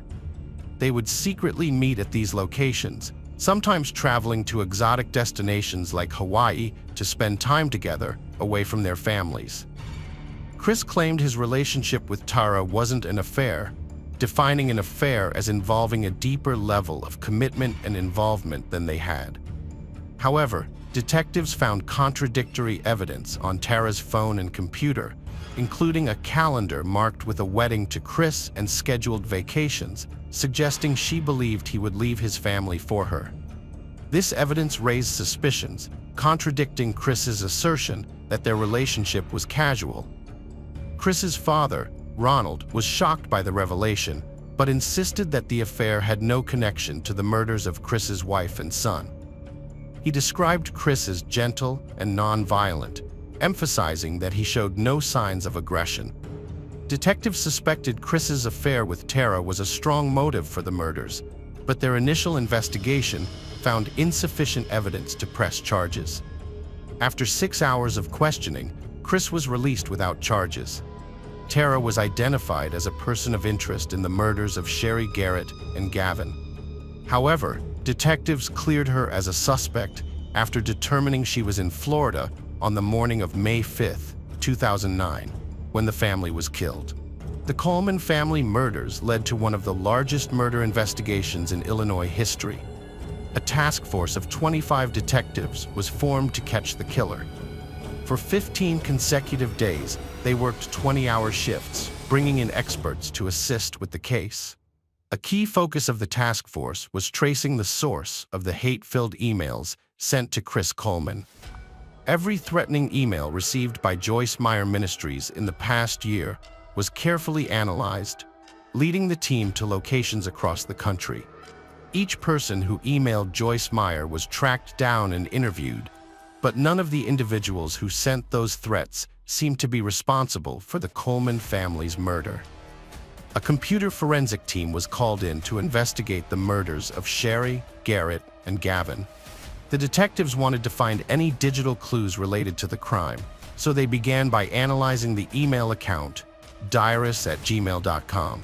Their analysis revealed that the email address was created on November 14, 2008, just days before the first email was sent. One of the most significant discoveries made by the team was that the death threat sent to Chris Coleman's family had originated from the same IP address associated with Chris himself.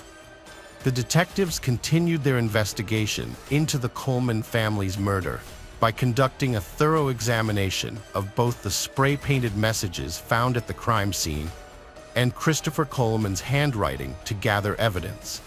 They took photographs of the spray-painted messages at the crime scene and collected samples of Christopher Coleman's handwriting.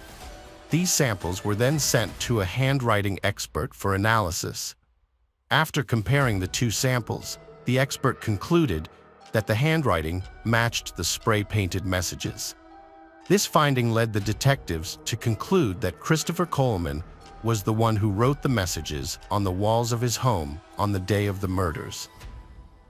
A chemical analysis of the spray paint used at the crime scene identified the brand and color as Rust-Oleum Candy Apple Red.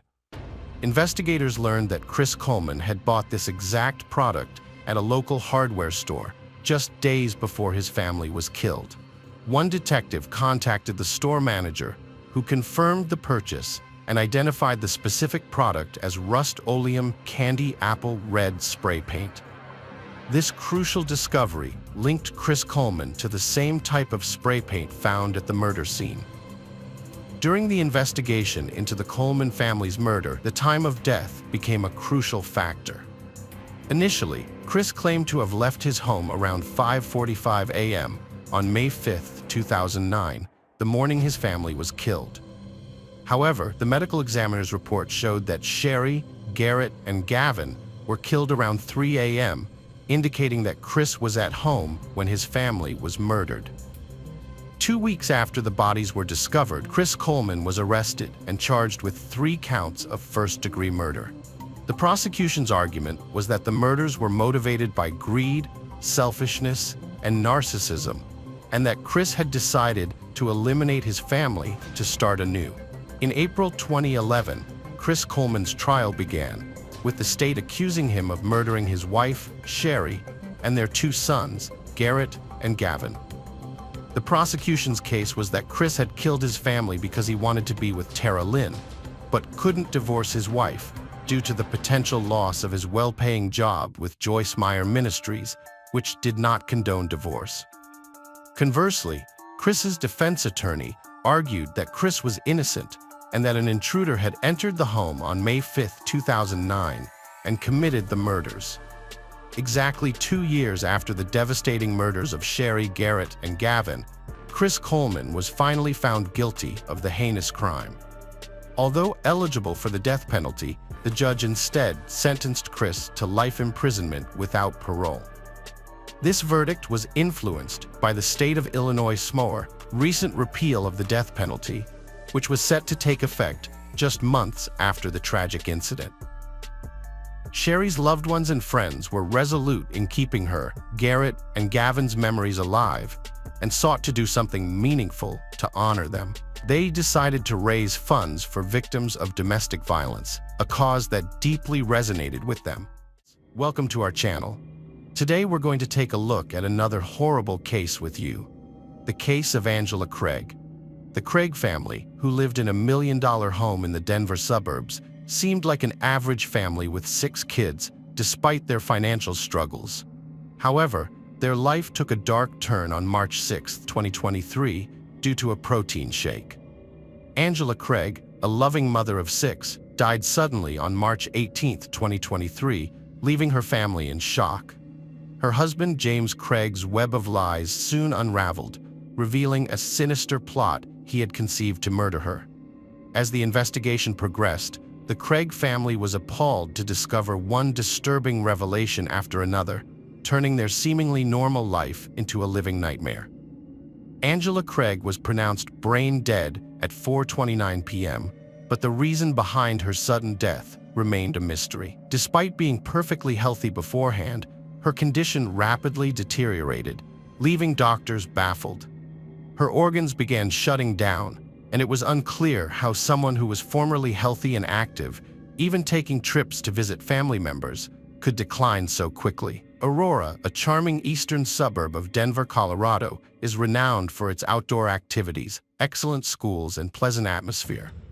The Craig family, consisting of James, Angela, and their 6 children, Oliver, Mira, Belle, Violet, Nora, and Cleo, called this town home. James and Angela, who married in 1999 when they were 20 and 21 years old, were deeply in love and eager to start a family. Originally from Dodge City, Kansas, they relocated to Denver after James completed dental school and taught at UMKC. James eventually started practicing at Summerbrook Dental, where Angela would occasionally lend a hand. Summerbrook Dental became the top choice in the region. Beyond dentistry, the Craigs were active in the LDS and Mormon Church, where Angela took on various roles, including teacher, choir director, youth organization leader, and family history consultant.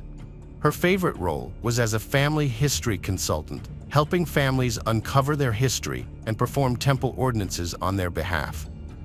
All 6 of their children grew up and were baptized in the church, participating in all the activities. Everything seemed perfect in their lives, but appearances were deceiving. In 2019, James earned around $800,000, and they lived in a paid-off $1 million home. However, that same year, he took out loans of $675,000 and $242,000 against their house. Despite his income, the family faced financial struggles. James had taken out these loans to fix things, but they backfired. He ended up owing $315,000 to the IRS, had $200,000 in credit card debt, and over $750,000 in other debts, including poor cryptocurrency investments. The following year, his total debt ballooned to $2.2 million, forcing him to file for bankruptcy in 2022. Summerbrook Dental, where James worked, started having financial troubles and wasn't interested in keeping him employed. James realized he would have to declare bankruptcy again. But then his dental school friend Ryan intervened. Ryan bought Summerbrook Dental and officially became James's business partner. Although James and Ryan, along with their families, had always been extremely close, James began relying on Ryan for emotional support more than ever before in 2020. On March 6, 2023, James and Angela woke up early to exercise and each had a protein shake. Later that morning, Angela texted James, saying she wasn't feeling well and asked if he had added extra vitamins to her shake, as she was feeling dizzy. James replied that he had added a full scoop of caffeine and a large scoop of B vitamins and mentioned that he was feeling a bit shaky too. Angela responded that she only takes a small scoop of B vitamins.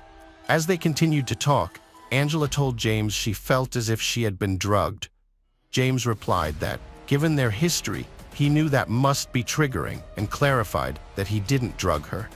He also expressed that he was super worried and mentioned that she looked really pale before he left, particularly in her lips. After numerous tests, Angela's symptoms persisted, and she was eventually admitted to Parker Adventist Hospital. Despite the hospital's efforts, the medical professionals couldn't identify the cause of her condition, and she was sent home the same day. The next morning, James offered to take the day off from the dental clinic, but Angela, aware of their financial situation, told him to go to work, saying everything would be okay. Both Angela and James kept texting each other throughout the day. Angela thought it might be just an illness and said she would contact her primary care doctor later that day. She also sent a message saying, "I'm thinking maybe I had a sinus infection that I got used to, which then turned into an inner ear infection, and that's why it seemed to come on so suddenly." As they continued talking, Angela told James she had passed out in the kitchen earlier that day, and all she remembered was their daughter Violet screaming. James advised Angela to call 911, but she refused. James then talked to Matt about Angela's condition, and Matt thought her symptoms matched those of diabetes. Matt recommended that Angela see a new doctor as soon as possible, as she might be a newly diagnosed diabetic. However, Angela instead made an appointment with her own doctor. She even texted James, telling him not to mention diabetes and saying that she had told Matt to mind his own business. Angela scheduled an appointment for Friday, March 10th, but rescheduled for Thursday to see the doctor sooner. On the 7th, she and her husband spent the evening watching TV and cuddling, hoping for a better day ahead. The day after fainting in the kitchen, Angela began to feel better on March 8th, still oblivious to the sinister plan her husband had set in motion. However, her brief improvement was short-lived, as she started experiencing cold, fatigue, shakiness, weakness, and dizziness the following day. On March 9th, a family friend brought a glucometer to their home, and Angela's initial reading was 179. However, her levels later dropped to 140 later that day. As her symptoms persisted, she was eventually admitted to the hospital. After hearing about Angela's condition, James texted her, "Man, baby, you've got to stop scaring me like this. I love you so much, and I'm not used to all of this excitement." His words could be interpreted as either an attempt to reassure Angela and lighten the mood, or as a sarcastic response, given that his plans seemed to be working. That same day, James and Andre exchanged texts on various topics, including church, the kids, and family matters. Over the next 5 days, doctors conducted a series of tests to determine the cause of Angela's condition. The test results suggested that her symptoms were mainly related to blood pressure and vomiting. During this time, family members and friends rallied around Angela, helping with childcare, providing meals, and offering emotional support. James also sought advice from Michelle, Ryan's wife, who held a PhD in nursing and was a professor. She, too, was trying to understand what was happening to Angela, although she was unaware of James' plan, which he had set in motion on March 10th. James confided in Michelle that the uncertainty was taking a toll on him. He shared that Angela's blood pressure was a significant concern, having recently spiked to 100/60 from a previous reading of 56/44. The doctors, he said, intended to keep her under observation for another night. Notably, James expressed concern for Angela's emotional well-being, but this might have been a ploy to garner sympathy in the coming days, considering his suspected intentions. Despite his questionable motives, James demonstrated remarkable care towards Angela and the children, doing everything in his power to support them through this difficult time. On one hospital visit, he even apologized to Angela for not bringing flowers. However, this gesture could have been part of his calculated plan, aimed at deflecting suspicion from his ultimate goals. Angela remained in the hospital until March 14th, but despite the doctor's efforts, they were unable to determine the cause of her condition. She was eventually sent home with an oxygen tank and instructed to use it full-time. Upon her return, Angela jokingly texted James, saying she had become an old lady who needed an oxygen tank. The family, including the children, hoped that her return would mark the end of their trauma. Although the Craig family still lacked a diagnosis, Angela appeared to be improving. She felt stable and was no longer vomiting. However, this glimmer of hope was short-lived. On the morning of March 5th, around 11 a.m., Angela's brother rushed her back to the University of Colorado Hospital's emergency room. At this point, everyone desperately sought answers, unaware of the shocking act James had committed to cause Angela's condition. James arrived at the hospital shortly after Angela was admitted. She complained of a severe headache and dizziness. A few hours later, around 2 p.m., Angela had a seizure and her condition rapidly deteriorated. The doctors' attempts to intubate her failed, and she began to experience intracranial pressure, which affected the blood flow to her brain. Additionally, her pupils became unresponsive. Given the severity of her condition, she was transferred to the intensive care unit, ICU, and the doctors warned that her situation was dire. As James was updating Michelle on Angela's condition, sending her 2 photos and warning that her blood pressure had dropped to 55/44 and her oxygen saturation level to 84, he also mentioned that the doctors were concerned she wasn't mentally responsive as expected. Michelle and Ryan immediately rushed to the hospital to offer support, unaware that James's message would ultimately expose him. On his way to the hospital, Ryan received a call from Jacqueline, the office manager at Summerbrook Dental. She informed him that James had returned to the office after hours on March 6th, and Caitlin, another employee, had seen him using a computer in exam room 9 with the lights off. Although this might have seemed like a routine office matter, James had no reason to use that computer since he... Furthermore, a Child Protective Services worker reached out to the family, during which James revealed that Angela had previously considered suicide and that he had intervened in several instances to prevent her from harming herself. James also disclosed that he had requested a divorce in December 2022, which seemed to exacerbate Angela's depression.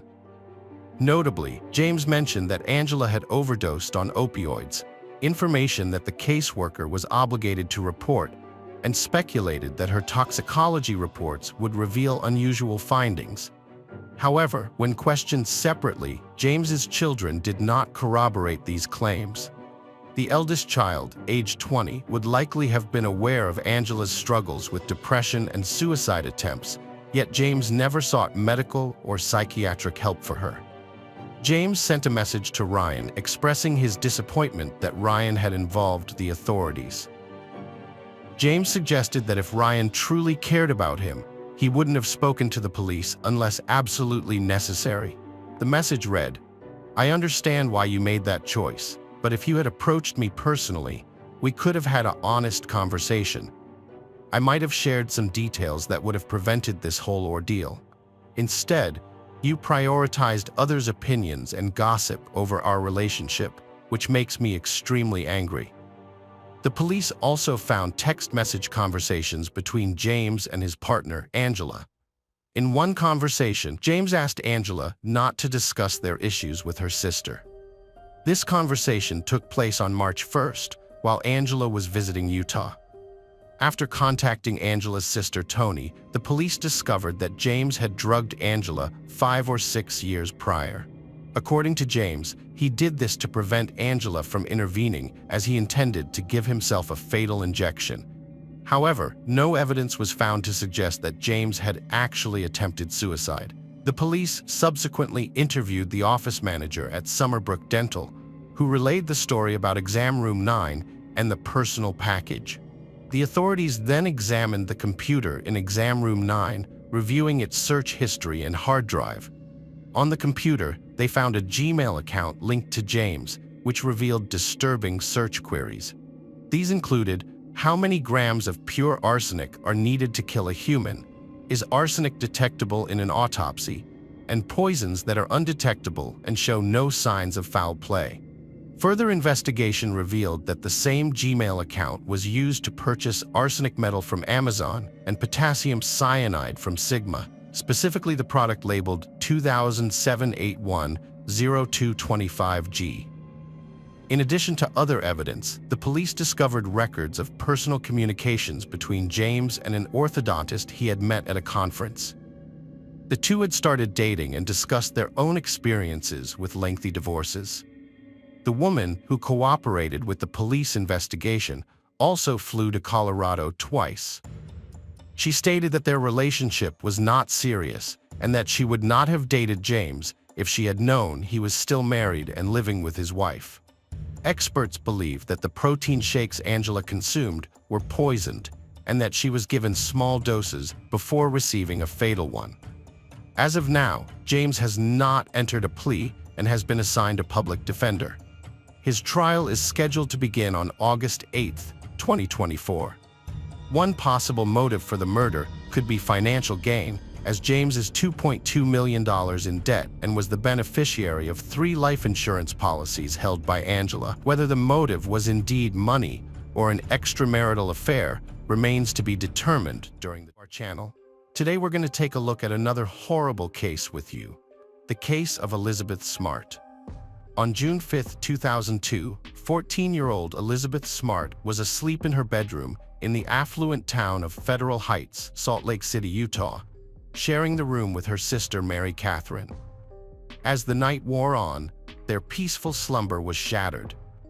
A soft-spoken man, armed with a knife, forced open a window in the girls' room, disturbing Mary Catherine, who pretended to be asleep in an attempt to protect her sister. The intruder then turned to Elizabeth, ordering her to remain silent, threatening to harm her if she didn't comply. Fearing for her life, Elizabeth obeyed, putting on shoes before being taken outside the house. Meanwhile, Mary Catherine lay still for 2 hours, waiting for the perfect moment to alert her parents, Ed and Lois Smart. When she finally woke them up, she told them that someone had taken Elizabeth, but her parents were initially skeptical, thinking their daughter might have been dreaming. However, as the events began to unfold, they took Mary Catherine's story seriously. After inspecting Elizabeth and Mary Catherine's bedroom, Ed and Lois found a cut window screen which corroborated Mary Catherine's story. Concerned for Elizabeth's safety, Ed and Lois promptly notified the authorities. The police arrived at the Smart family home and questioned Mary Catherine about the man who had abducted Elizabeth from their bedroom. Mary Catherine described the abductor as having dark hair on his arms and the backs of his hands. Although the man had spoken quietly to Elizabeth during the incident, Mary Catherine could still identify his voice as somehow familiar, even though she couldn't recall any specific occasion when she had heard it before. About 3.5 hours after Elizabeth was taken, the authorities used the Rachel Alert system to broadcast information about her abduction to the public. The Rachel Alert, named after a Utah girl who was abducted and murdered, enabled the authorities to rapidly disseminate information to a wide audience and enlist the public's help in locating Elizabeth. The police investigated people who had toured the Smart family's home, which was up for sale, as potential suspects in Elizabeth's abduction since she had been taken from her bedroom on June 5, 2002. Additionally, they searched the family's computer, seeking any online interactions Elizabeth may have had with strangers, as this was a common tactic used in child abduction cases. The day after Elizabeth's kidnapping, her devastated parents, Ed and Lois, made a heartfelt and emotional appeal on national television, pleading for her safe return. Ed addressed the perpetrator directly, his voice filled with desperation and love, asking them to bring their daughter home. With tears in his eyes, he begged the person responsible to have mercy and return Elizabeth safely, expressing his immense love for his daughter and his unwavering commitment to finding her. In Federal Heights, the police interviewed Elizabeth's neighbors, but none of them reported seeing or hearing anything unusual on the day she was abducted. The lack of information was surprising to the police, who had hoped to gather more leads to aid the investigation. Following Elizabeth's abduction, Rocky Anderson, the mayor of Salt Lake City, made a public announcement offering an initial reward of $10,000 for her safe return to her family. This amount was later increased to $250,000. A massive search effort was launched, with nearly 12,200 volunteers joining Elizabeth's family and friends to look for her. However, at a news conference, the police admitted that despite receiving thousands of tips, their progress in the case was limited. The authorities in Salt Lake City solicited assistance from other police departments statewide, but lacked crucial evidence, such as a vehicle description, to pursue significant leads. As a result, the investigation into Elizabeth's disappearance stagnated, causing frustration among law enforcement officials. Captain Scott Atkinson of the Salt Lake City Police Department publicly stated that all individuals were still suspects in Elizabeth's abduction, while reaffirming that her family was not the primary focus of the investigation. A volunteer searching for Elizabeth reported a suspicious man to the police after spotting him in a wooded canyon. The volunteer described the man's suspicious behavior, prompting the police to launch an overnight search. Despite their efforts, they couldn't find the man and eventually dismissed the tip as not credible. The police also received a tip from a local milkman in Federal Heights. He claimed to have seen a man driving an older gray Honda or Nissan on Elizabeth Street a day or two before her disappearance. The milkman said he felt uneasy about the driver and wrote down the license plate number.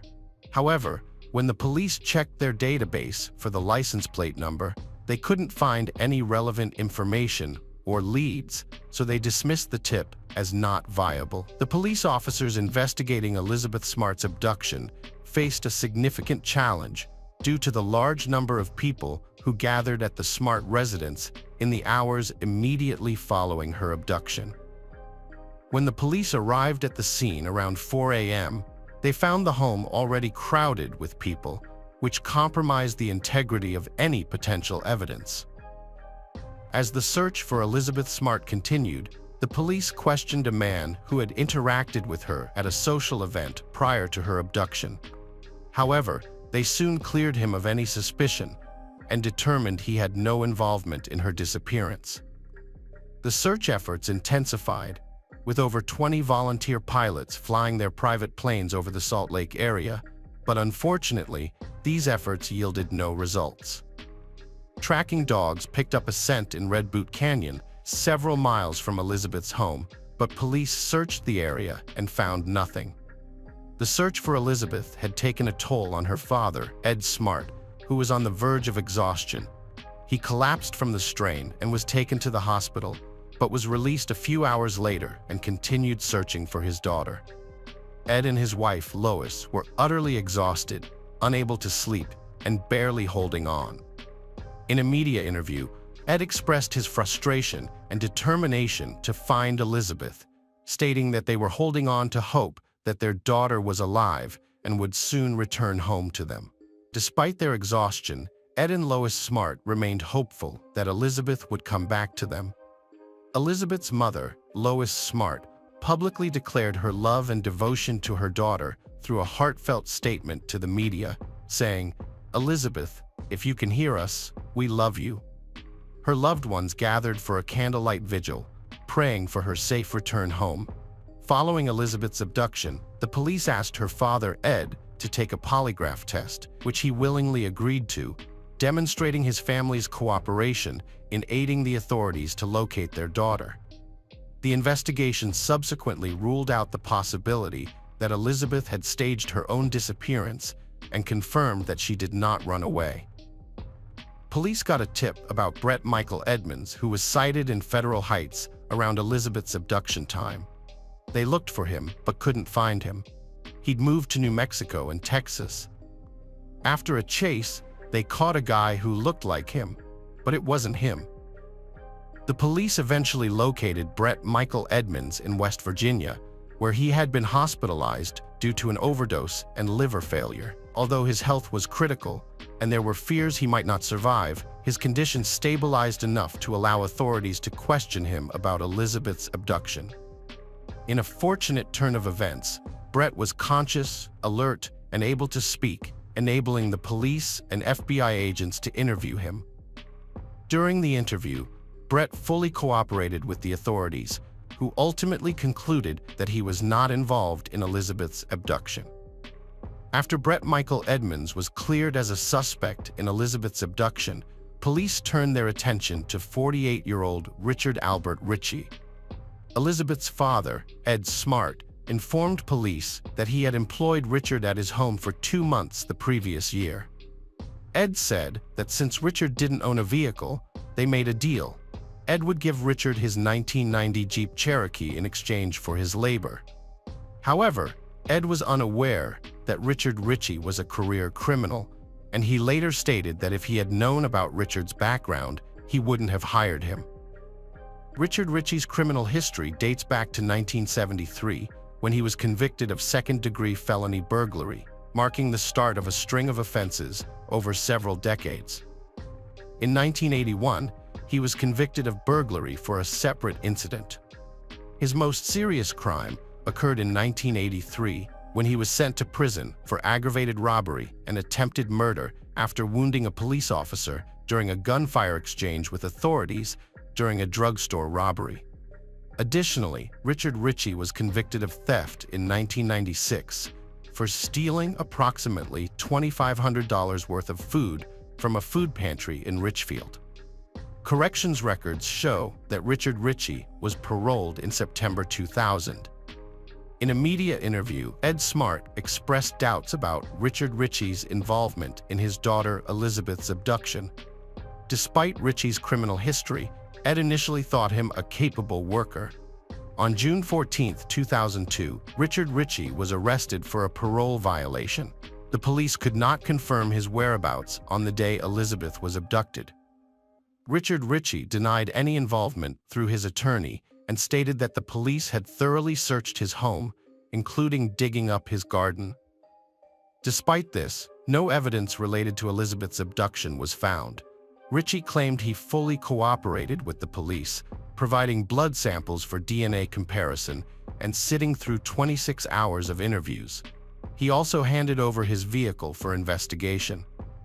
By July 2002, Elizabeth Smart had been missing for a month, and her family was desperate for her return. When police received a report of a girl matching Elizabeth's description in Nebraska under suspicious circumstances, they thought their prayers had been answered. A gas station witness reported seeing a crying girl, aged 12 to 14, who seemed to be held against her will in a minivan. The witness provided a detailed description that matched Elizabeth's appearance. This news sent shockwaves through the Smart family, who eagerly hoped for any lead that might help find their missing daughter.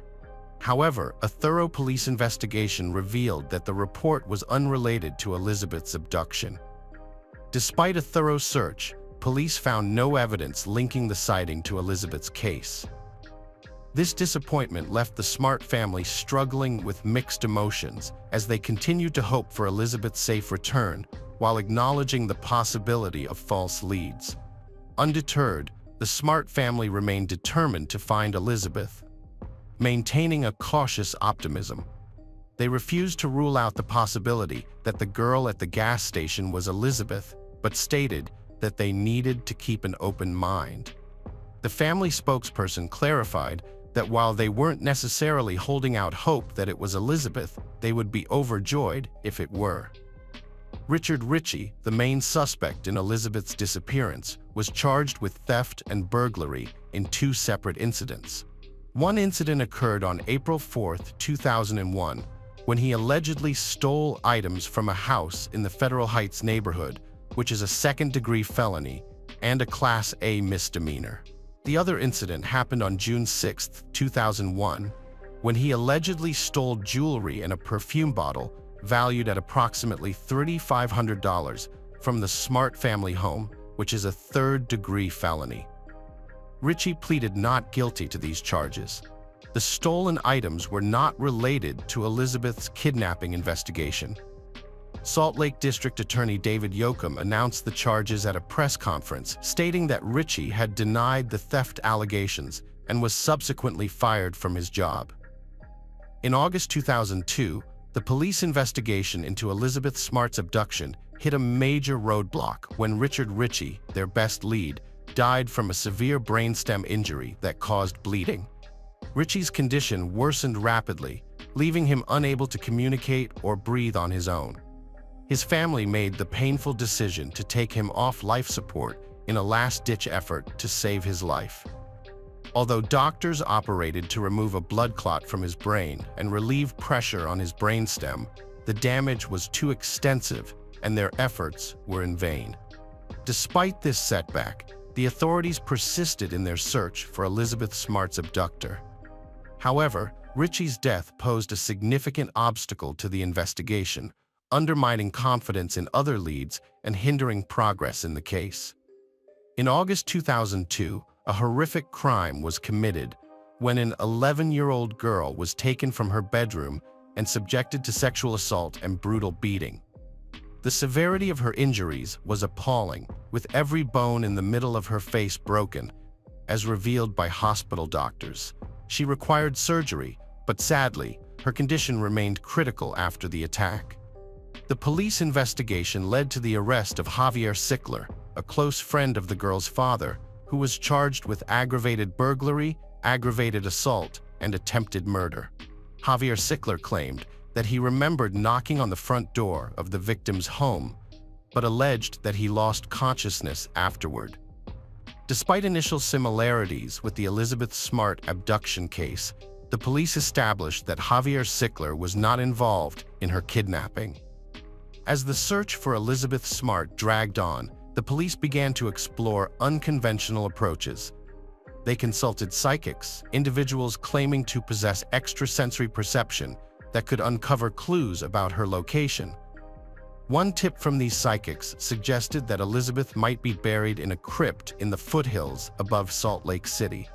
This prompted a Seattle-based company to step forward, claiming that over a dozen of its members had pinpointed Elizabeth's body using a technique called technical remote viewing. According to these individuals, their psychic powers had revealed that Elizabeth was killed within hours of her abduction. However, when the police investigated the alleged tomb, they found no evidence of Elizabeth's whereabouts. In November 2002, Walter Kenneth Holloway was arrested after claiming to be the kidnapper of Elizabeth Smart and demanding a $3 million ransom from her parents, Ed and Lois Smart. Holloway contacted the Smart family and the Salt Lake Police Department, threatening to harm Elizabeth if he didn't receive the money. However, the police tracked him down to South Carolina and found no evidence linking him to her abduction. Ed Smart was outraged by the extortion scheme, which he felt diverted police attention away from finding his daughter and wasted resources that could have been used to locate her. In October 2002, Elizabeth's sister Mary Catherine had a sudden realization. The voice of the abductor was identical to that of Emmanuel, an unemployed man the family had briefly hired to work on their roof and rake leaves in their yard. Although the police were initially skeptical, due to the short duration of Emmanuel's employment with the family, the long delay between the abduction and Mary Catherine's revelation, and her limited exposure to the abductor's voice, the family decided to have a sketch artist draw Emmanuel's likeness based on their descriptions. The resulting sketch was finally released in February 2003 and received widespread media attention, featuring on prominent television shows such as Larry King Live and America's Most Wanted. Relatives of a man named Brian David Mitchell identified a suspect drawing released by the police. They provided contemporary photographs of him, which helped authorities verify that the sketch was an accurate likeness. On March 12, 2003, two couples in Sandy, Utah, recognized Brian David Mitchell walking with a woman and a girl who they knew from the news as the missing girl's abductor. The woman accompanying Mitchell was later identified as his wife, Wanda Berry. The couples quickly called the police, and officers were sent to the location. After questioning, the missing girl from Salt Lake City, Elizabeth Smart, was confirmed to be present. The officers then rescued her and arrested both Mitchell and Berry. Elizabeth provided a shocking account of being abducted, abused, and held captive. Brian David Mitchell had taken her from her home to an encampment outside Salt Lake City. The camp was a makeshift shelter hidden by dense foliage for camouflage. There, she met Wanda Barzee, Mitchell's wife, who played a significant role in her captivity. At first, Wanda Barzee acted like a caring mother figure, offering Elizabeth comfort and warmth.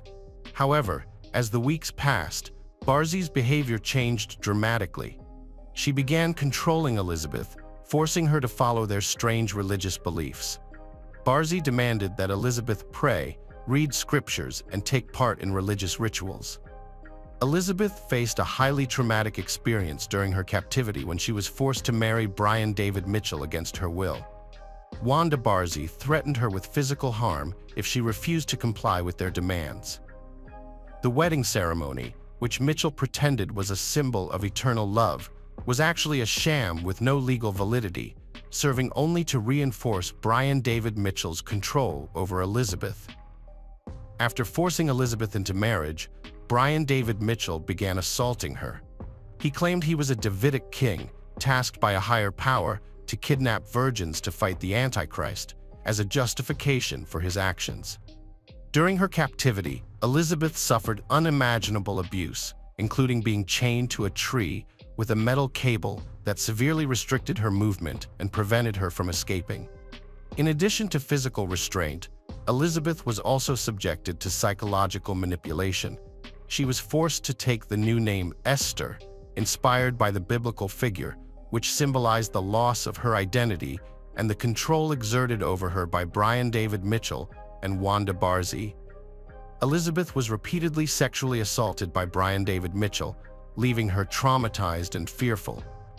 She was also forced to look at explicit magazines, further worsening her trauma and degradation.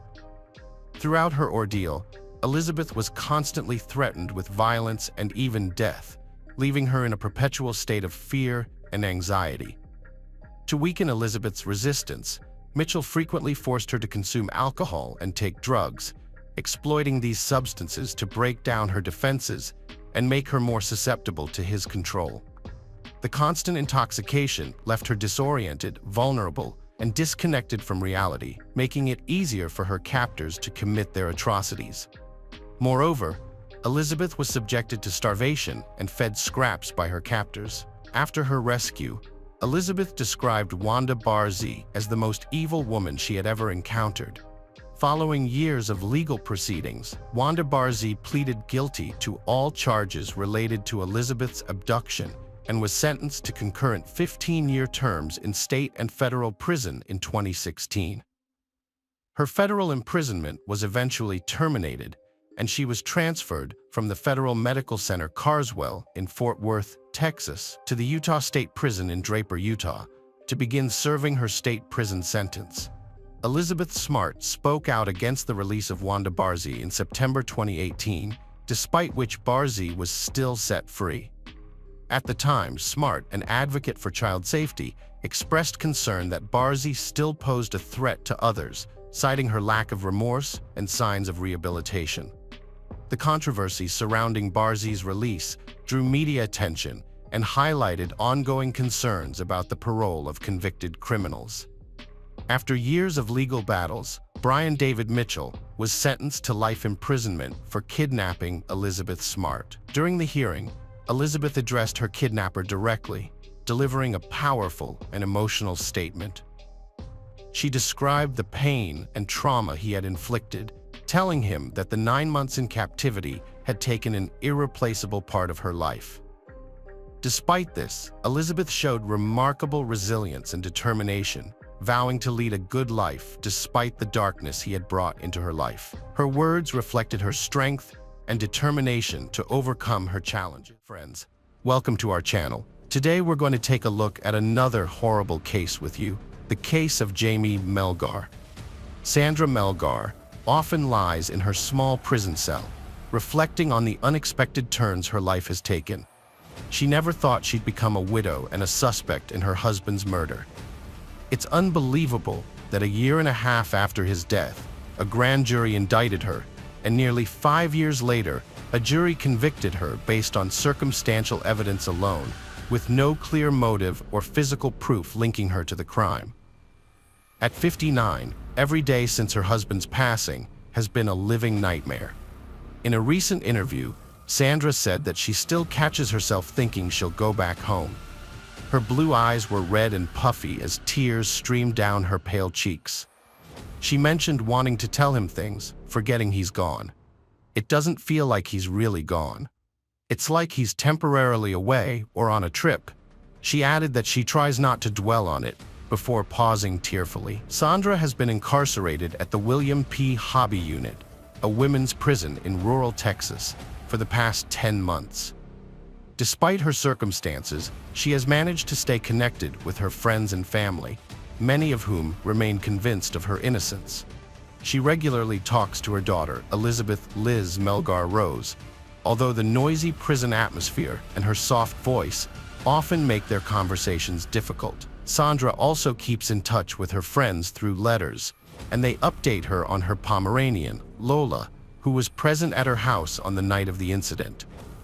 Most weekends, Liz's mother, Sandra, gets to spend a couple of hours with a rotating group of friends and family, thanks to the efforts of one of her closest friends, who coordinates these weekly visits. Liz acts as her mother's strongest advocate, taking it upon herself to speak on her behalf and passionately discussing what she sees as a grave injustice that has taken a devastating toll on her mother's life, depriving her of both her husband and her own freedom. Sandra is haunted by the memories of the fateful night of December 23, 2012, when her husband met his tragic end. Her inability to recall the events of that night has sparked suspicions among investigators who find it suspicious. Despite this, Sandra remains resolute in her assertion that she did not commit the crime. As Sandra lies in her prison cell, her thoughts often wander back to the evening she and Jamie had celebrated their 32nd wedding anniversary on December 23, 2012. That night, Sandra Melgar was jolted awake by the incessant barking of their dogs, her vision blurred as she struggled to orient herself in the dimly lit room. Her body ached and her head throbbed as she lay on the closet floor, her hands and feet bound behind her back, her undergarments soiled. Sandra, at 5 feet 4 inches tall, attempted to stretch out her legs and roll over to look through a gap under her closet door. However, her bindings and the 2 hip replacements she had undergone restricted her movement. Even if she could manage to free herself, a chair had been placed in front of the door to block her access, with the door handle inaccessible from the outside. Inside the bedroom closet, Sandra's husband of 32 years, Jamie Melgar, lay dead, with 31 stab wounds on his hands and chest. The previously white walls of the closet were now stained with blood, and a gray telephone cord had been used to bind his feet together.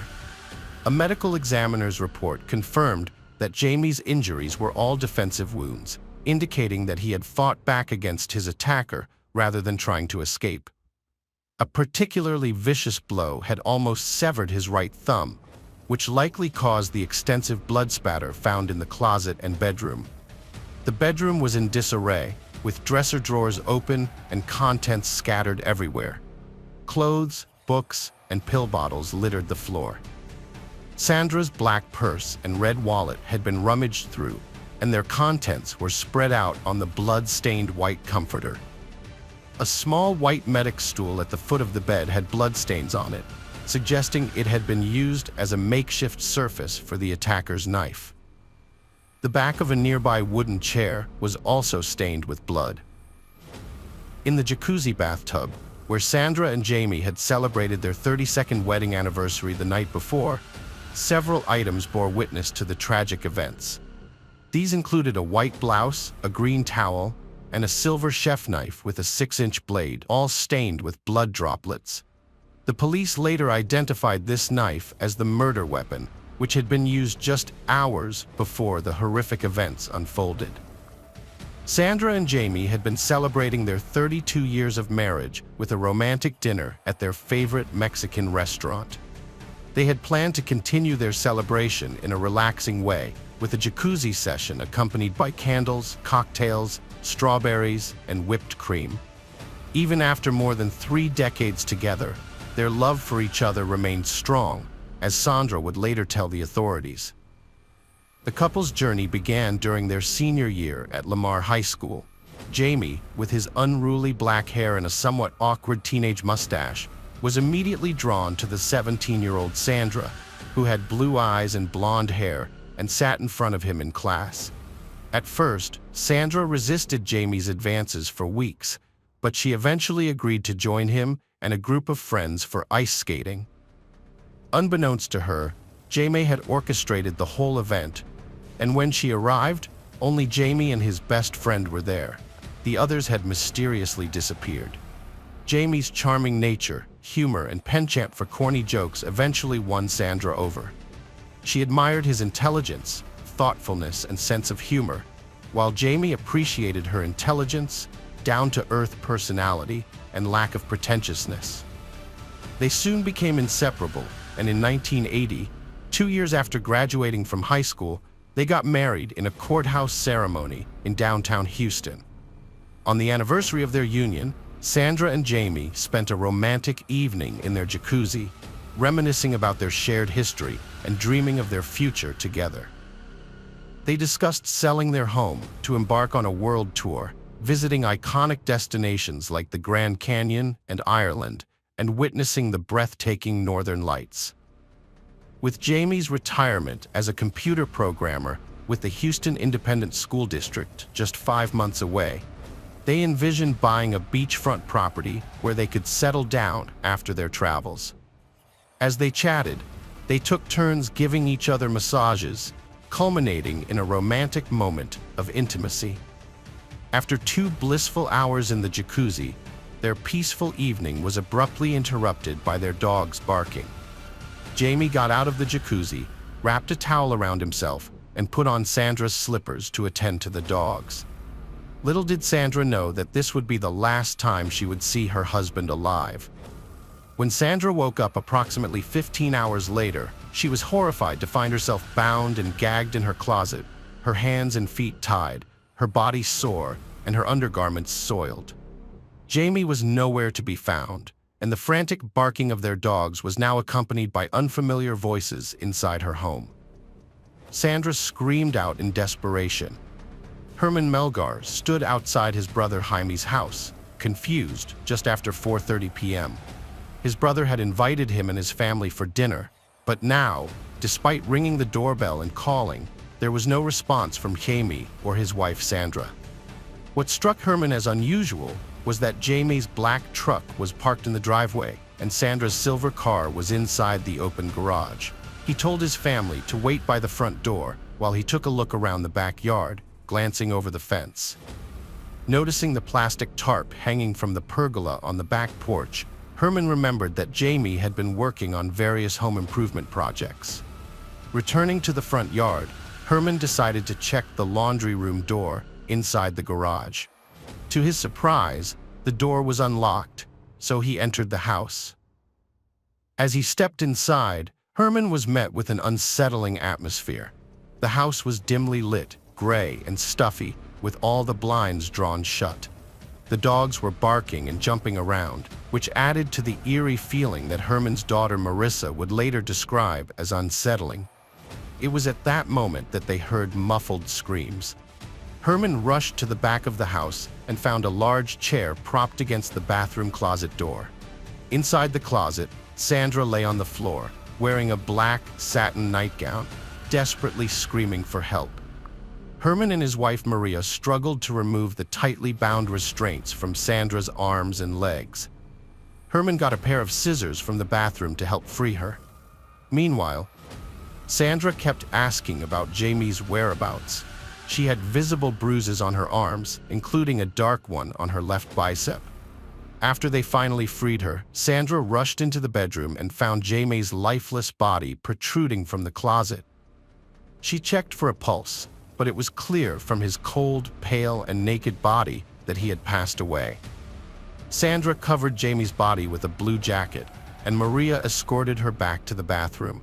When the paramedics arrived, Sandra was in hysterics, making it difficult for her to communicate with Stephanie Roberts, the first paramedic to arrive on the scene. Roberts' report stated that Sandra was in shock, cried periodically, and had lost all sense of time.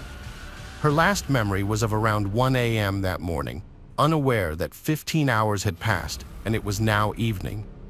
The police documented bruises on Sandra's hands and arms, as well as a small scratch on her left thumb, but found no blood on her. Sandra told the police that after Jamie let the dogs in, she got out of the bathtub and went to her closet to get dressed.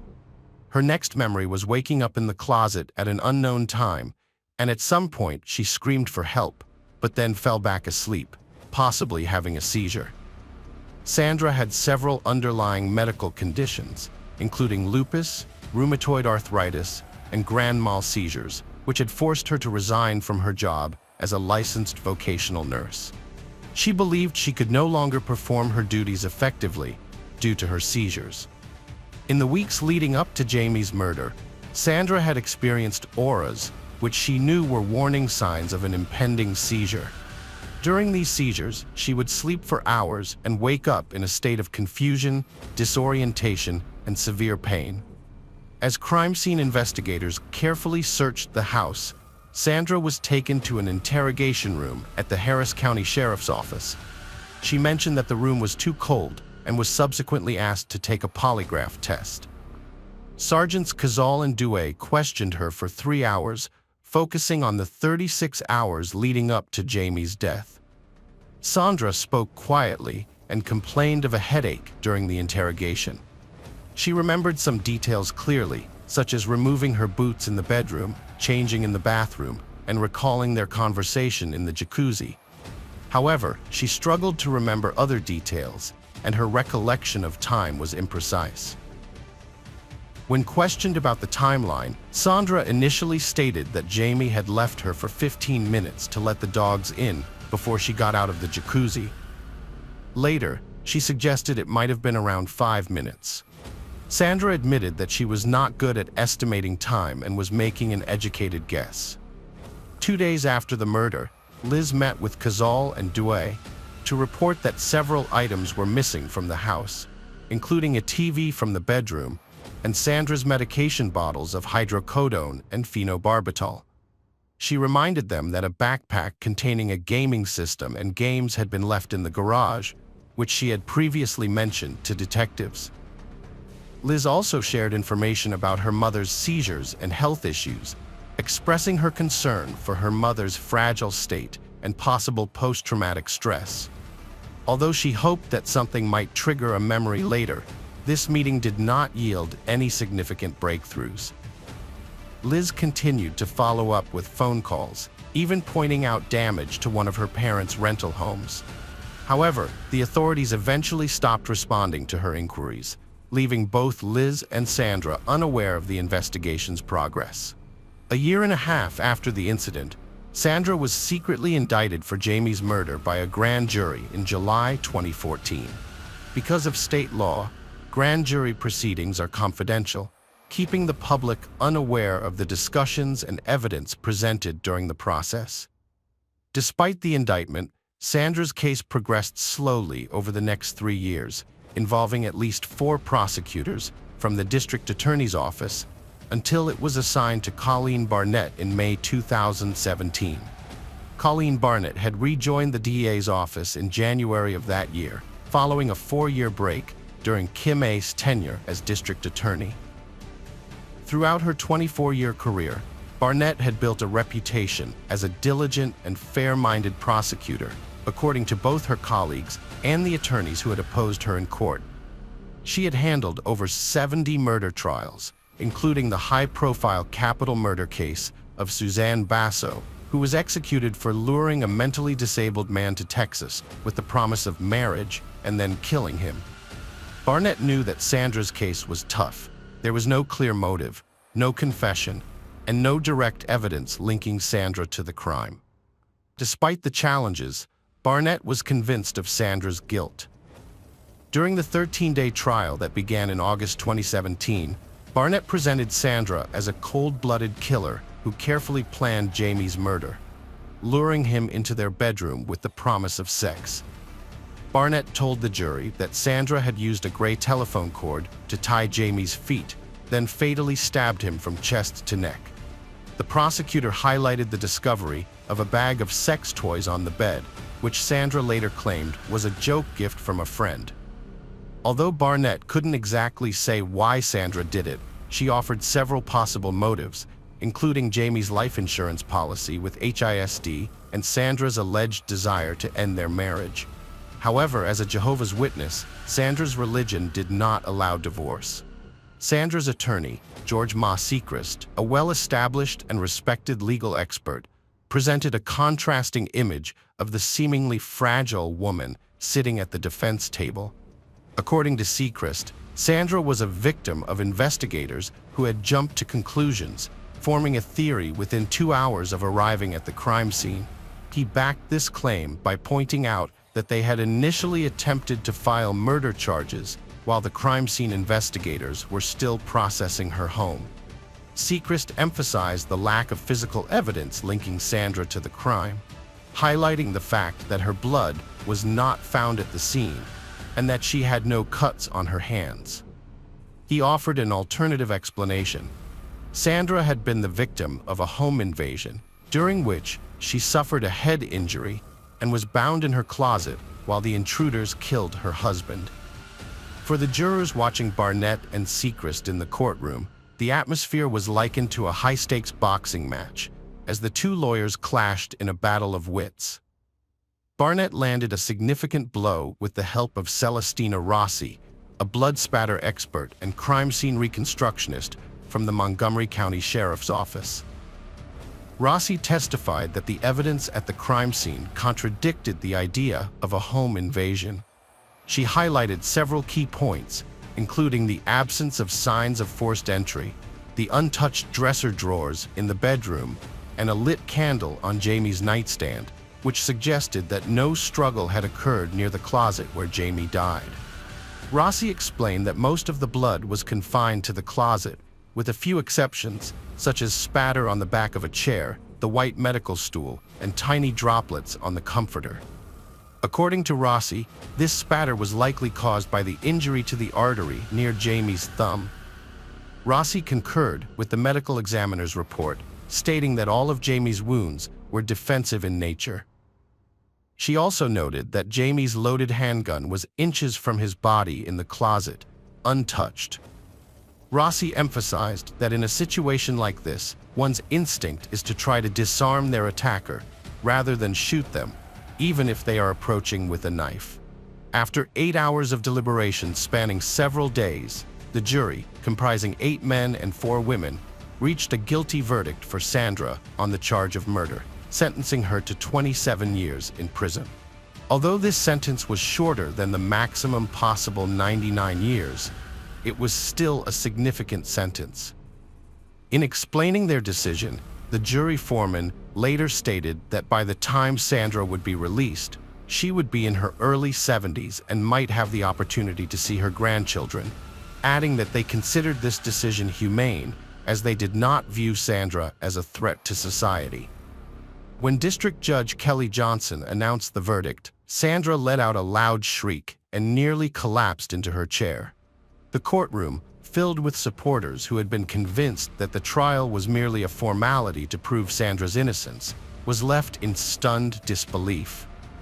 Despite attempts to reassure Sandra that everything would turn out fine, perhaps to boost their own morale, the reality of the situation suddenly became clear, and everything fell apart. Sandra, clad in a red blazer and relying on a cane, was escorted out of the courtroom, where she paused to share a final emotional hug with Liz. Once they released each other, Liz crumpled to the floor, overwhelmed by grief. Having lost both her father and mother to a justice system she felt had failed them catastrophically, Liz was left feeling utterly alone and devastated. The jury foreman staunchly defended the prosecution's case, arguing it was the most plausible explanation, despite being rooted in speculation and theory. He highlighted the discrepancies in Sandra's account and questioned the legitimacy of her alleged seizure that night. While he conceded it was possible the jury had erred, he ultimately stood by their verdict. Hello friends, welcome to our channel. Today we're going to take a look at another horrible case with you, the case of Jackie Vandergriff. Jacqueline Jackie Vandergriff was born on March 4, 1992, in Carrollton, Texas. As the youngest of 2 daughters, she grew up in the Colony, Frisco, Texas, surrounded by a loving family. From a young age, Jackie exhibited a natural talent for gymnastics.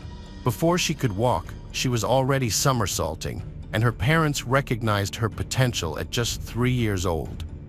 They enrolled her in gymnastics courses, and over the following years, she refined her skills and enthusiastically participated in various competitions. She eventually reached level 5 in the Texas State Gymnastics Association. Those who knew Jackie characterized her as a warm and compassionate person with a heart of gold. She genuinely cared about the well-being of others and was a loyal friend who inspired her loved ones to be the best versions of themselves. The comfort and joy she brought to those around her were palpable. Her kindness extended beyond human relationships, as she had a deep love for animals, was a lifelong vegetarian, and believed in supporting pet adoption from no-kill shelters. Jackie's passion for reading was unmatched, with the Harry Potter series ranking high on her list of favorites. Immersing herself in the magical world of Hogwarts was a regular escape for her.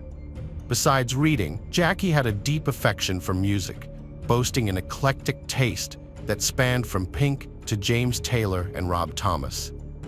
Her love for musicals was particularly strong, with Rent being a favorite she would attend every local performance of.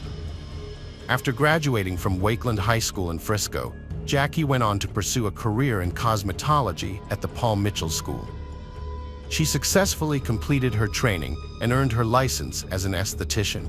Not one to rest on her laurels, Jackie opted to further her education at Texas Woman's University, where she majored in nutrition and food science. She firmly believed that good nutrition was essential and advocated for everyone's access to proper nourishment. Her ultimate vision was to educate others about the significance of healthy eating, empowering them to make informed choices. Jackie Vandergriff seemed destined for greatness, a college junior on track to achieve her dreams and make a positive impact on the world.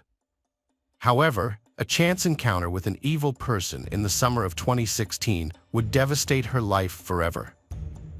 On Wednesday, September 14, 2016, shortly after dawn, a Grapevine Police Department officer in Grapevine, Texas, received a distressing call. The caller reported finding a body near Grapevine Lake. When the officer arrived at the scene, they found a scorched area with a plastic blue kiddie pool containing a badly burned body.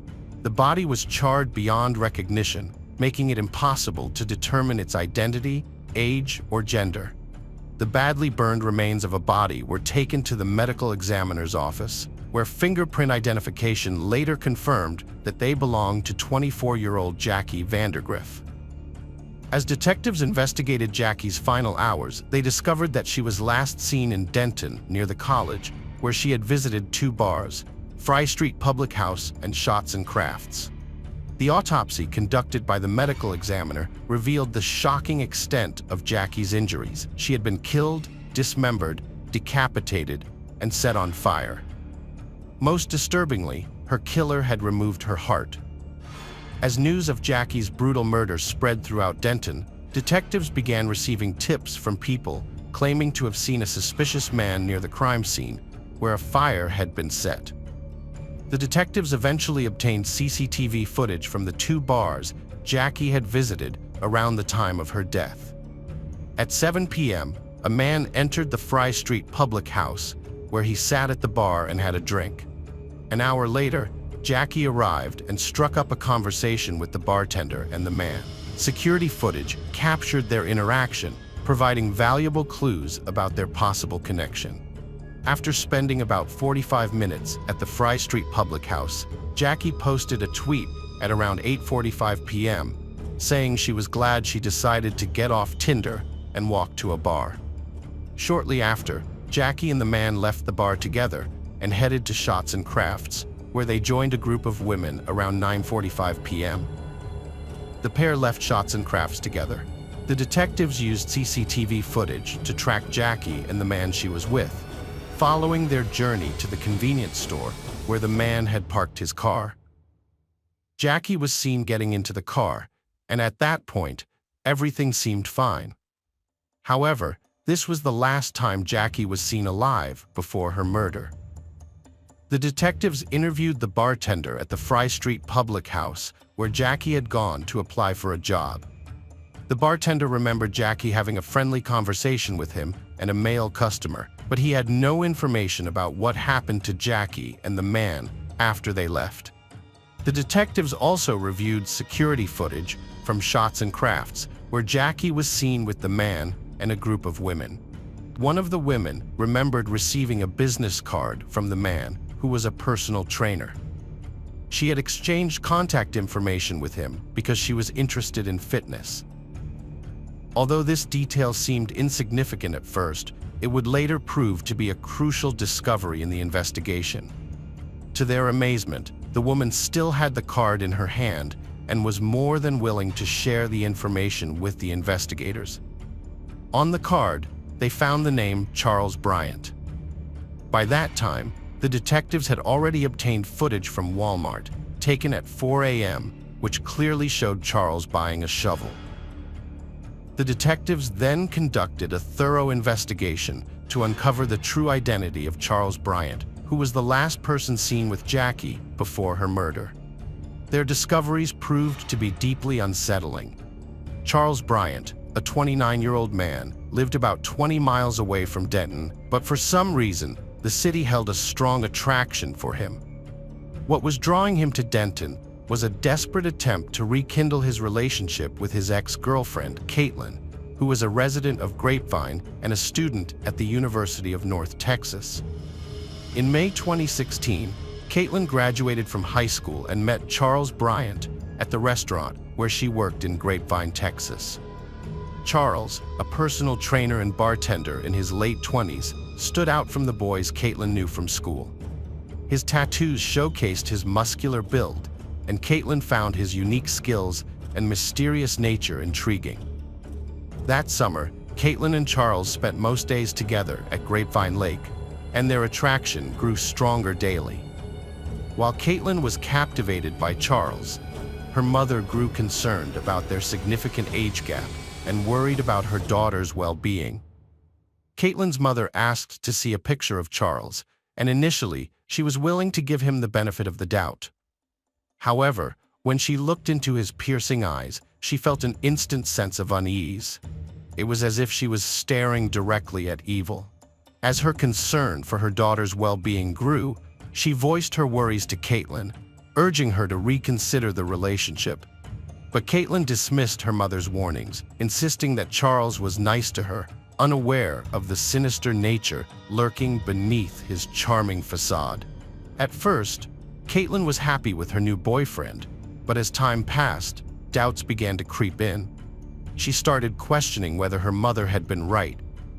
Charles seemed overly self-absorbed and manipulative, and Caitlin couldn't shake the feeling that he had an inflated sense of self-importance.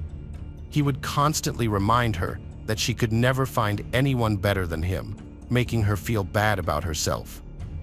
By mid-August 2016, Caitlin was preparing to leave for college in Denton, and she had decided to end her relationship with Charles due to the numerous red flags she had noticed. However, Charles showed up at her home the next day, pleading with her to give him another chance and promising to change.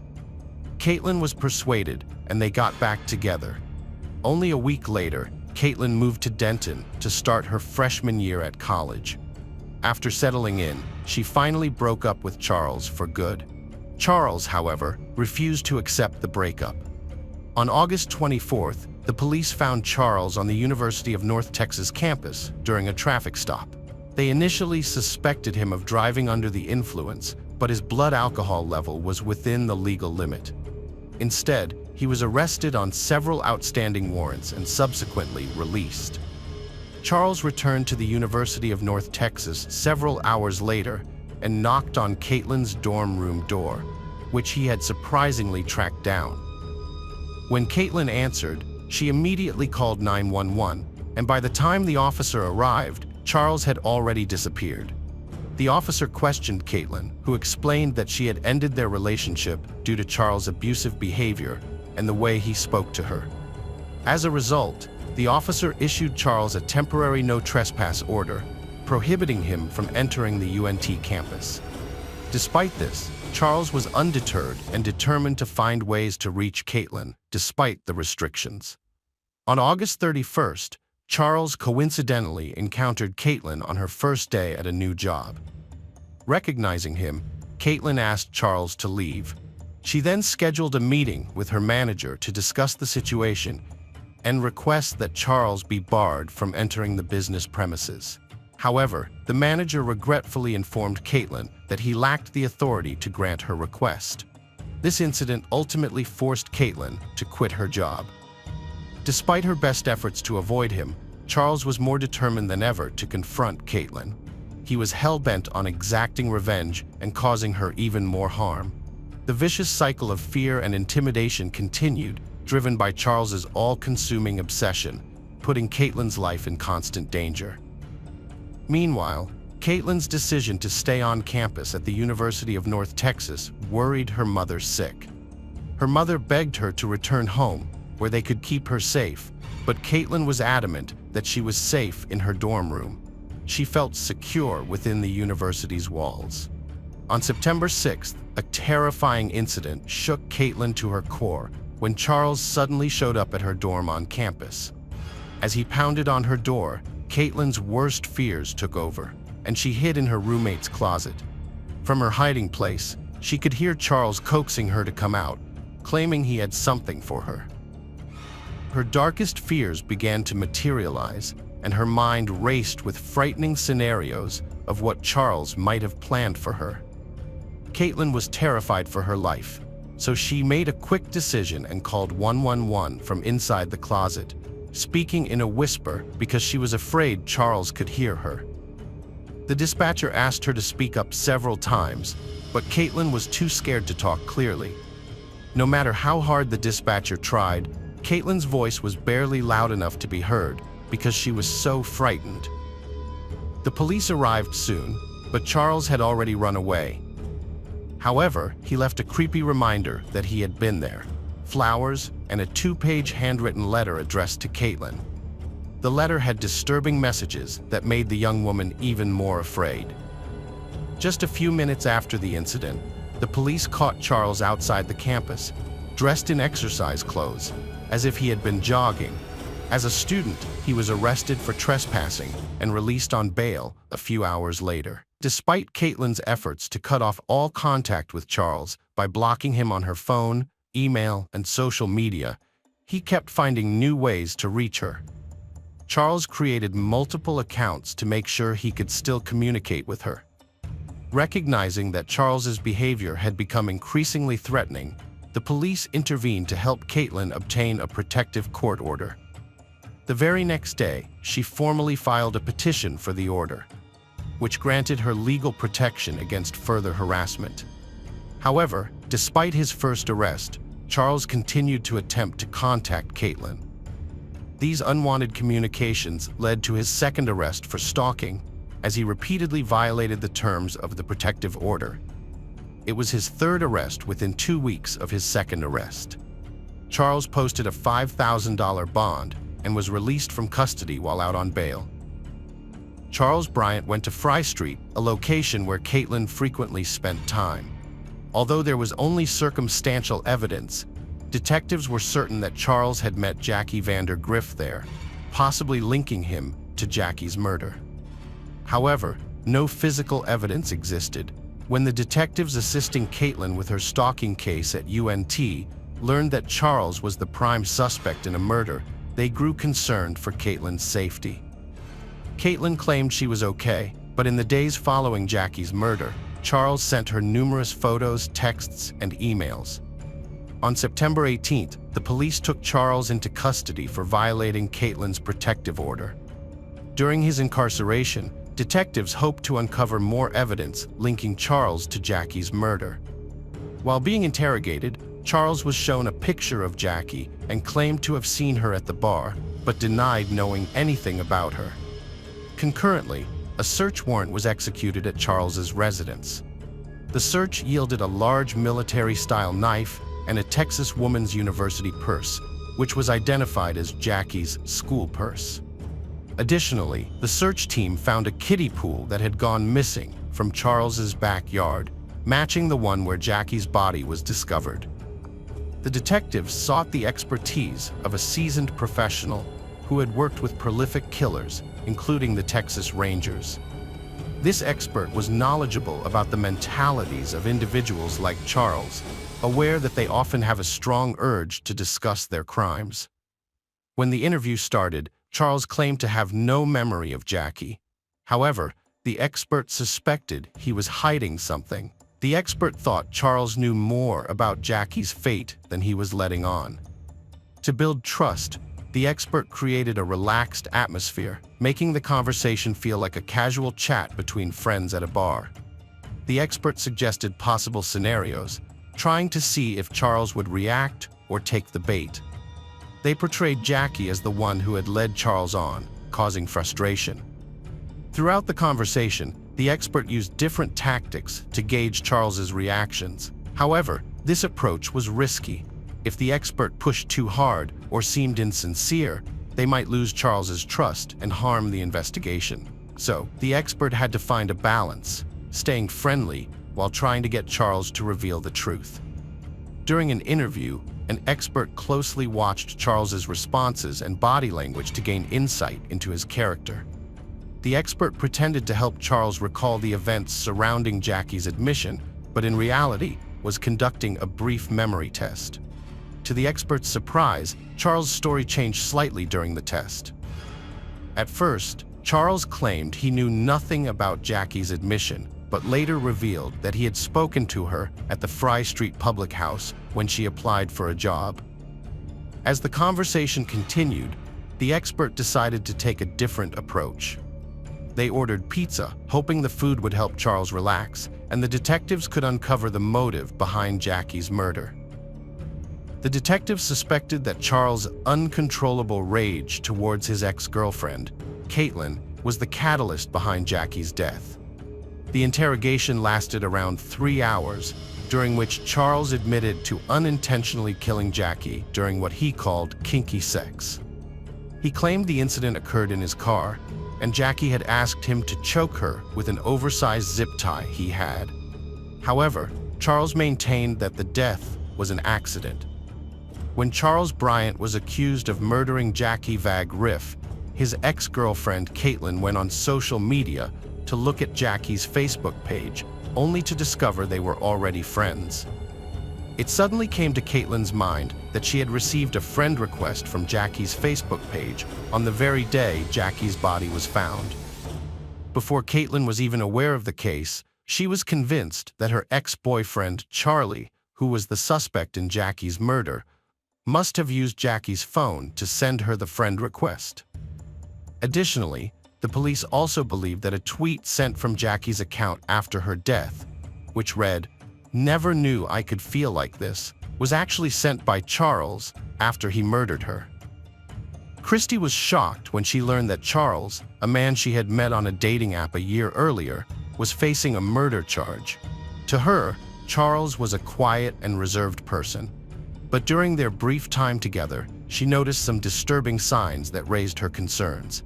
Christy said that Charles quickly became clingy and attached to her, which eventually led her to end their relationship.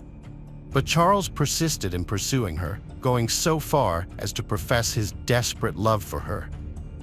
This declaration caught Christy off guard, especially since they had never even shared a kiss. Christy's experience working with abused children gave her a unique insight that helped her identify certain patterns in Charles's behavior.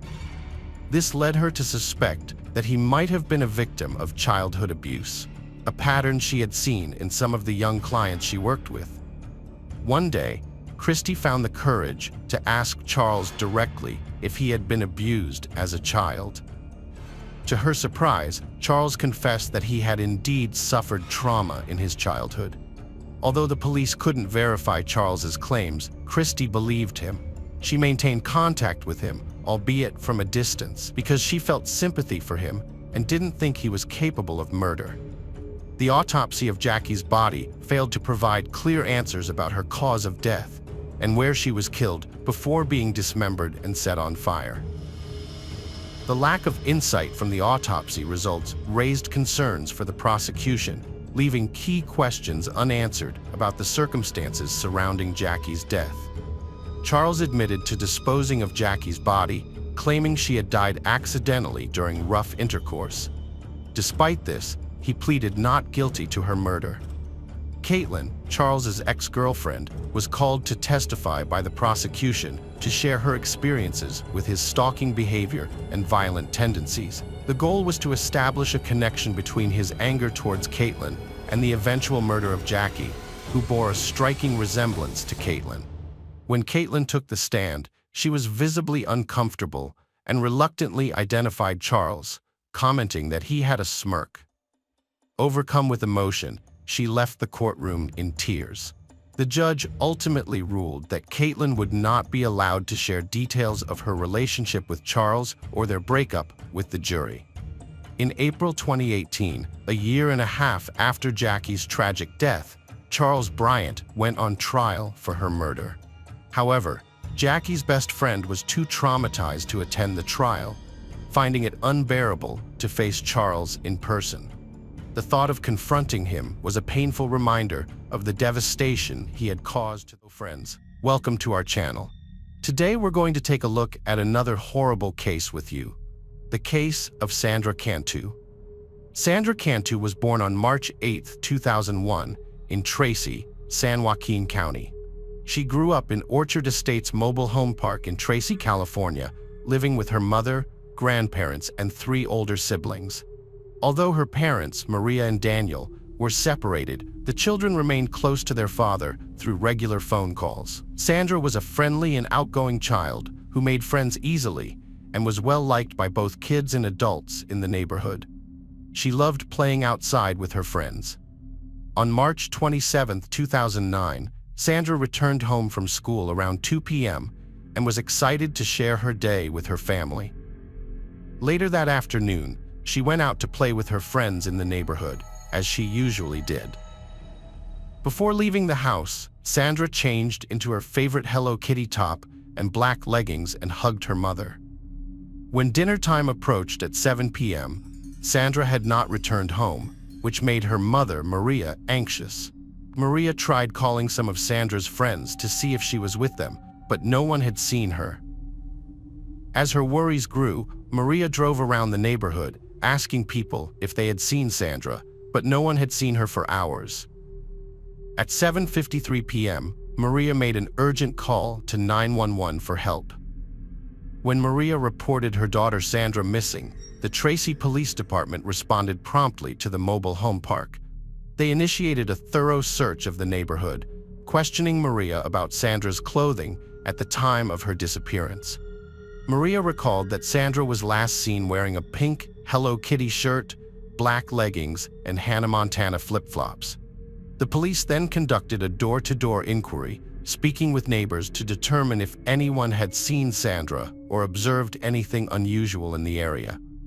They also displayed Sandra's picture to all residents. The officers demonstrated a high level of commitment to finding Sandra and identifying potential leads, evident in their meticulous questioning of neighbors and dissemination of Sandra's images in the hope of ensuring her safe return. On March 27th, the police were unable to find any trace of Sandra. The following day, March 28th, they sought help from the FBI, launching a massive search operation. This effort involved cadaver dogs, helicopters, and a large team of volunteers dedicated to finding the missing 8-year-old girl. Detectives also showed Sandra's photos to everyone in the area, hoping for any information about her whereabouts. Unfortunately, no one had any leads. The search for Sandra was a traumatic experience for the Tracy community. Dozens of local volunteers joined 230 professional search and rescue personnel from 16 different agencies to thoroughly search the town for any signs of her. The U.S. Coast Guard further assisted the aerial search over Tracy by deploying a C-13 military plane equipped with state-of-the-art cameras. Sandra's disappearance quickly gained widespread media attention. Authorities initially offered a $2,000 reward for information that could help locate her or uncover clues about her disappearance. As her case received significant media coverage, the reward amount was increased to $30,000. The search for Sandra, an 8-year-old Tracy girl, continues this morning. According to investigators, Sandra Cantu went missing after walking away from her home at the Orchard Estates Mobile Home Park in Tracy. One of the estimated 300 volunteers who joined the search over the weekend expressed their hope that Sandra would be found and returned to her family and friends. Sandra is a Hispanic girl, 4 feet tall, and weighs 45 pounds, with brown hair and brown eyes. Surveillance footage shows Sandra leaving the mobile home park around 4 p.m. and returning, but she was last seen walking away again. The key question is, where did she go that last time, and where is she now? The investigation is ongoing, and police urge anyone with information to contact Tracy authorities. Everyone searched for her, but no signs of her were found. Later, detectives examined the security camera footage installed by Sandra's grandfather. The recording showed Sandra leaving her house, heading to the park to play. When she returned, she seemed happy, skipping back home at 4 p.m. But instead of going inside, she suddenly turned and walked down the street towards one of the exits. The footage stopped at this point, leaving her next steps a mystery. This unexpected behavior was concerning, as Sandra usually followed safety rules about not leaving with strangers. The police suspected that someone or something familiar to her might have caught her attention. The investigators' initial suspect was Sandra's father, Daniel, due to his prolonged absence from her life, which was revealed during the police investigation. Additionally, they discovered that Daniel and Maria were engaged in a financial dispute related to custody issues. However, Maria assured the detective that despite their marital problems, Daniel would never be involved in Sandra's disappearance. According to Maria, Sandra had a strong bond with her father, and they got along well. The media later interviewed Daniel about his missing child. When asked for a statement, Daniel recounted receiving a call from his sister on Friday, informing him that Sandra was missing. He rushed to the scene and waited for a day before returning to work. Daniel stressed that the purpose of the interview was to shift the attention away from himself and onto the potential perpetrator, if there was one.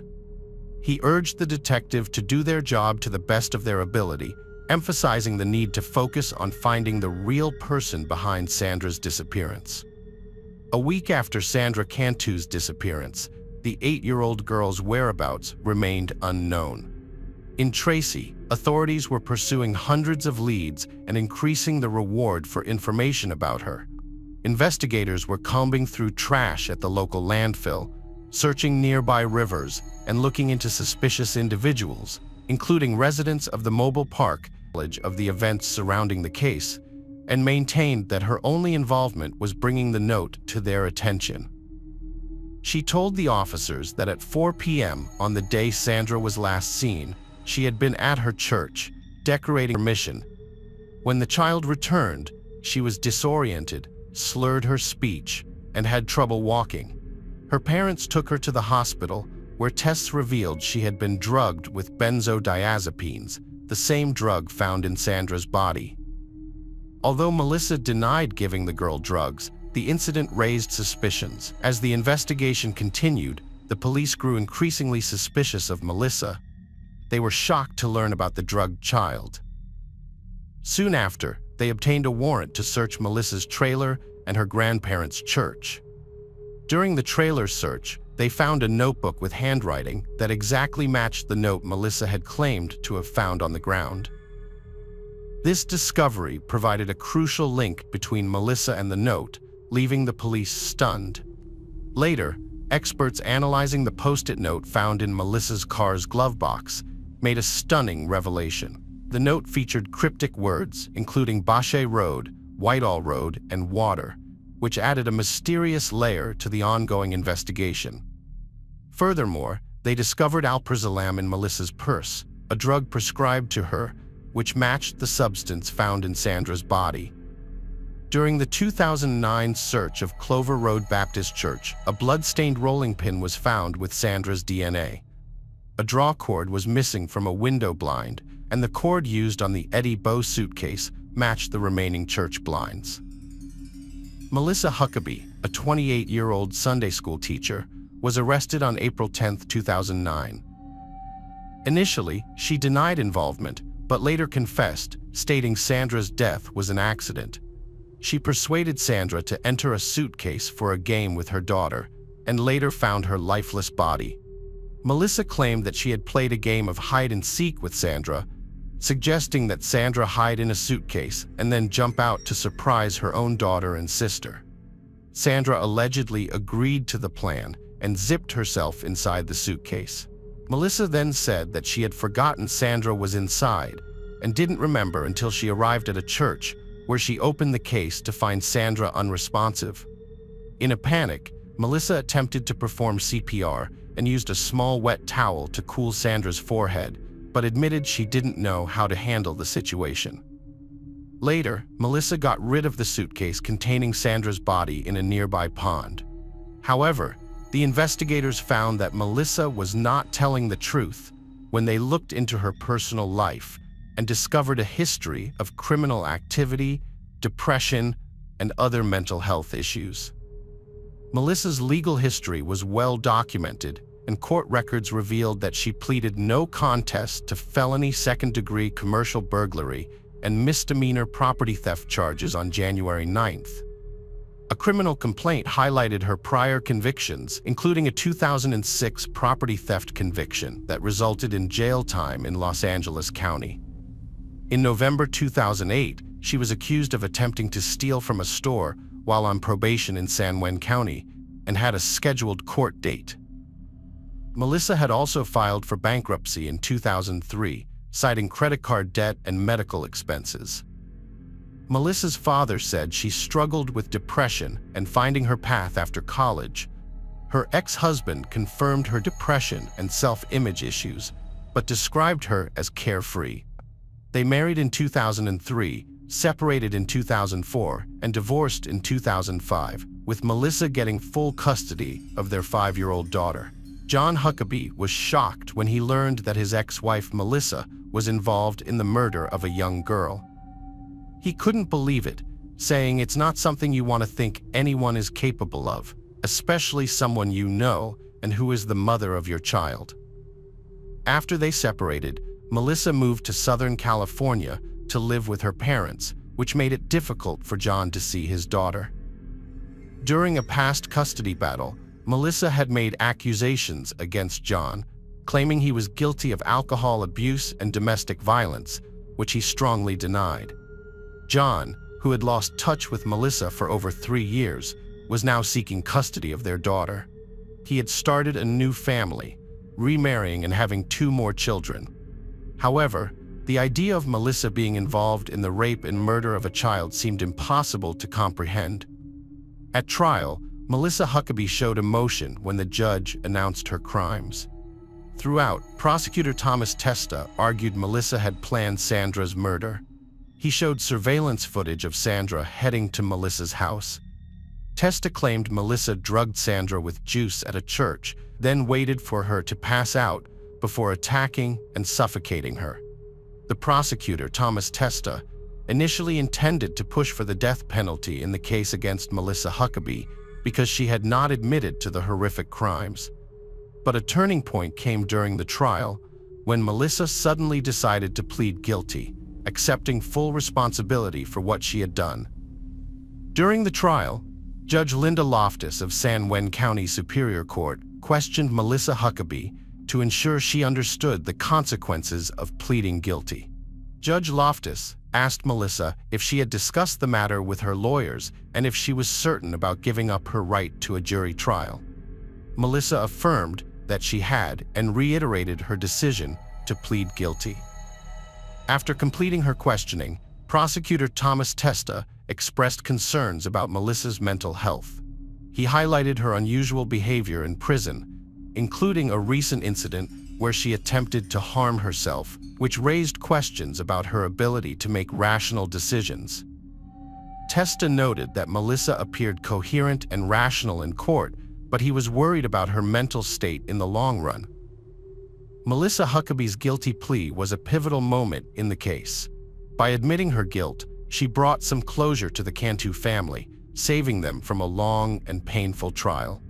This significant development altered the course of the court proceedings and paved the way for what would happen next in Sandra's case.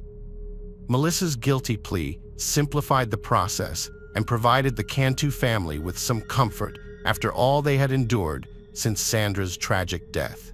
On June 14, 2010, Melissa Huckabee received a life sentence without parole for the first-degree murder and kidnapping of Sandra Cantu. The motivations behind Sandra's tragic death remain unclear. Prosecutors believed Melissa planned the crime to harm Sandra intentionally. Despite this, Melissa never disclosed her reasons, leaving investigators baffled. However, documents revealed a troubled individual with a history of depression, self-harm, and a difficult past. Melissa is now serving her life sentence at San County Jail, burdened by the gravity of her actions. Her imprisonment serves as a reminder that severe crimes have severe consequences. For the Cantu family, the pain of losing Sandra will never fully subside, but they find comfort in knowing justice has been served. The trial and conviction brought a sense of closure, ensuring Sandra's tragic death did not go unpunished.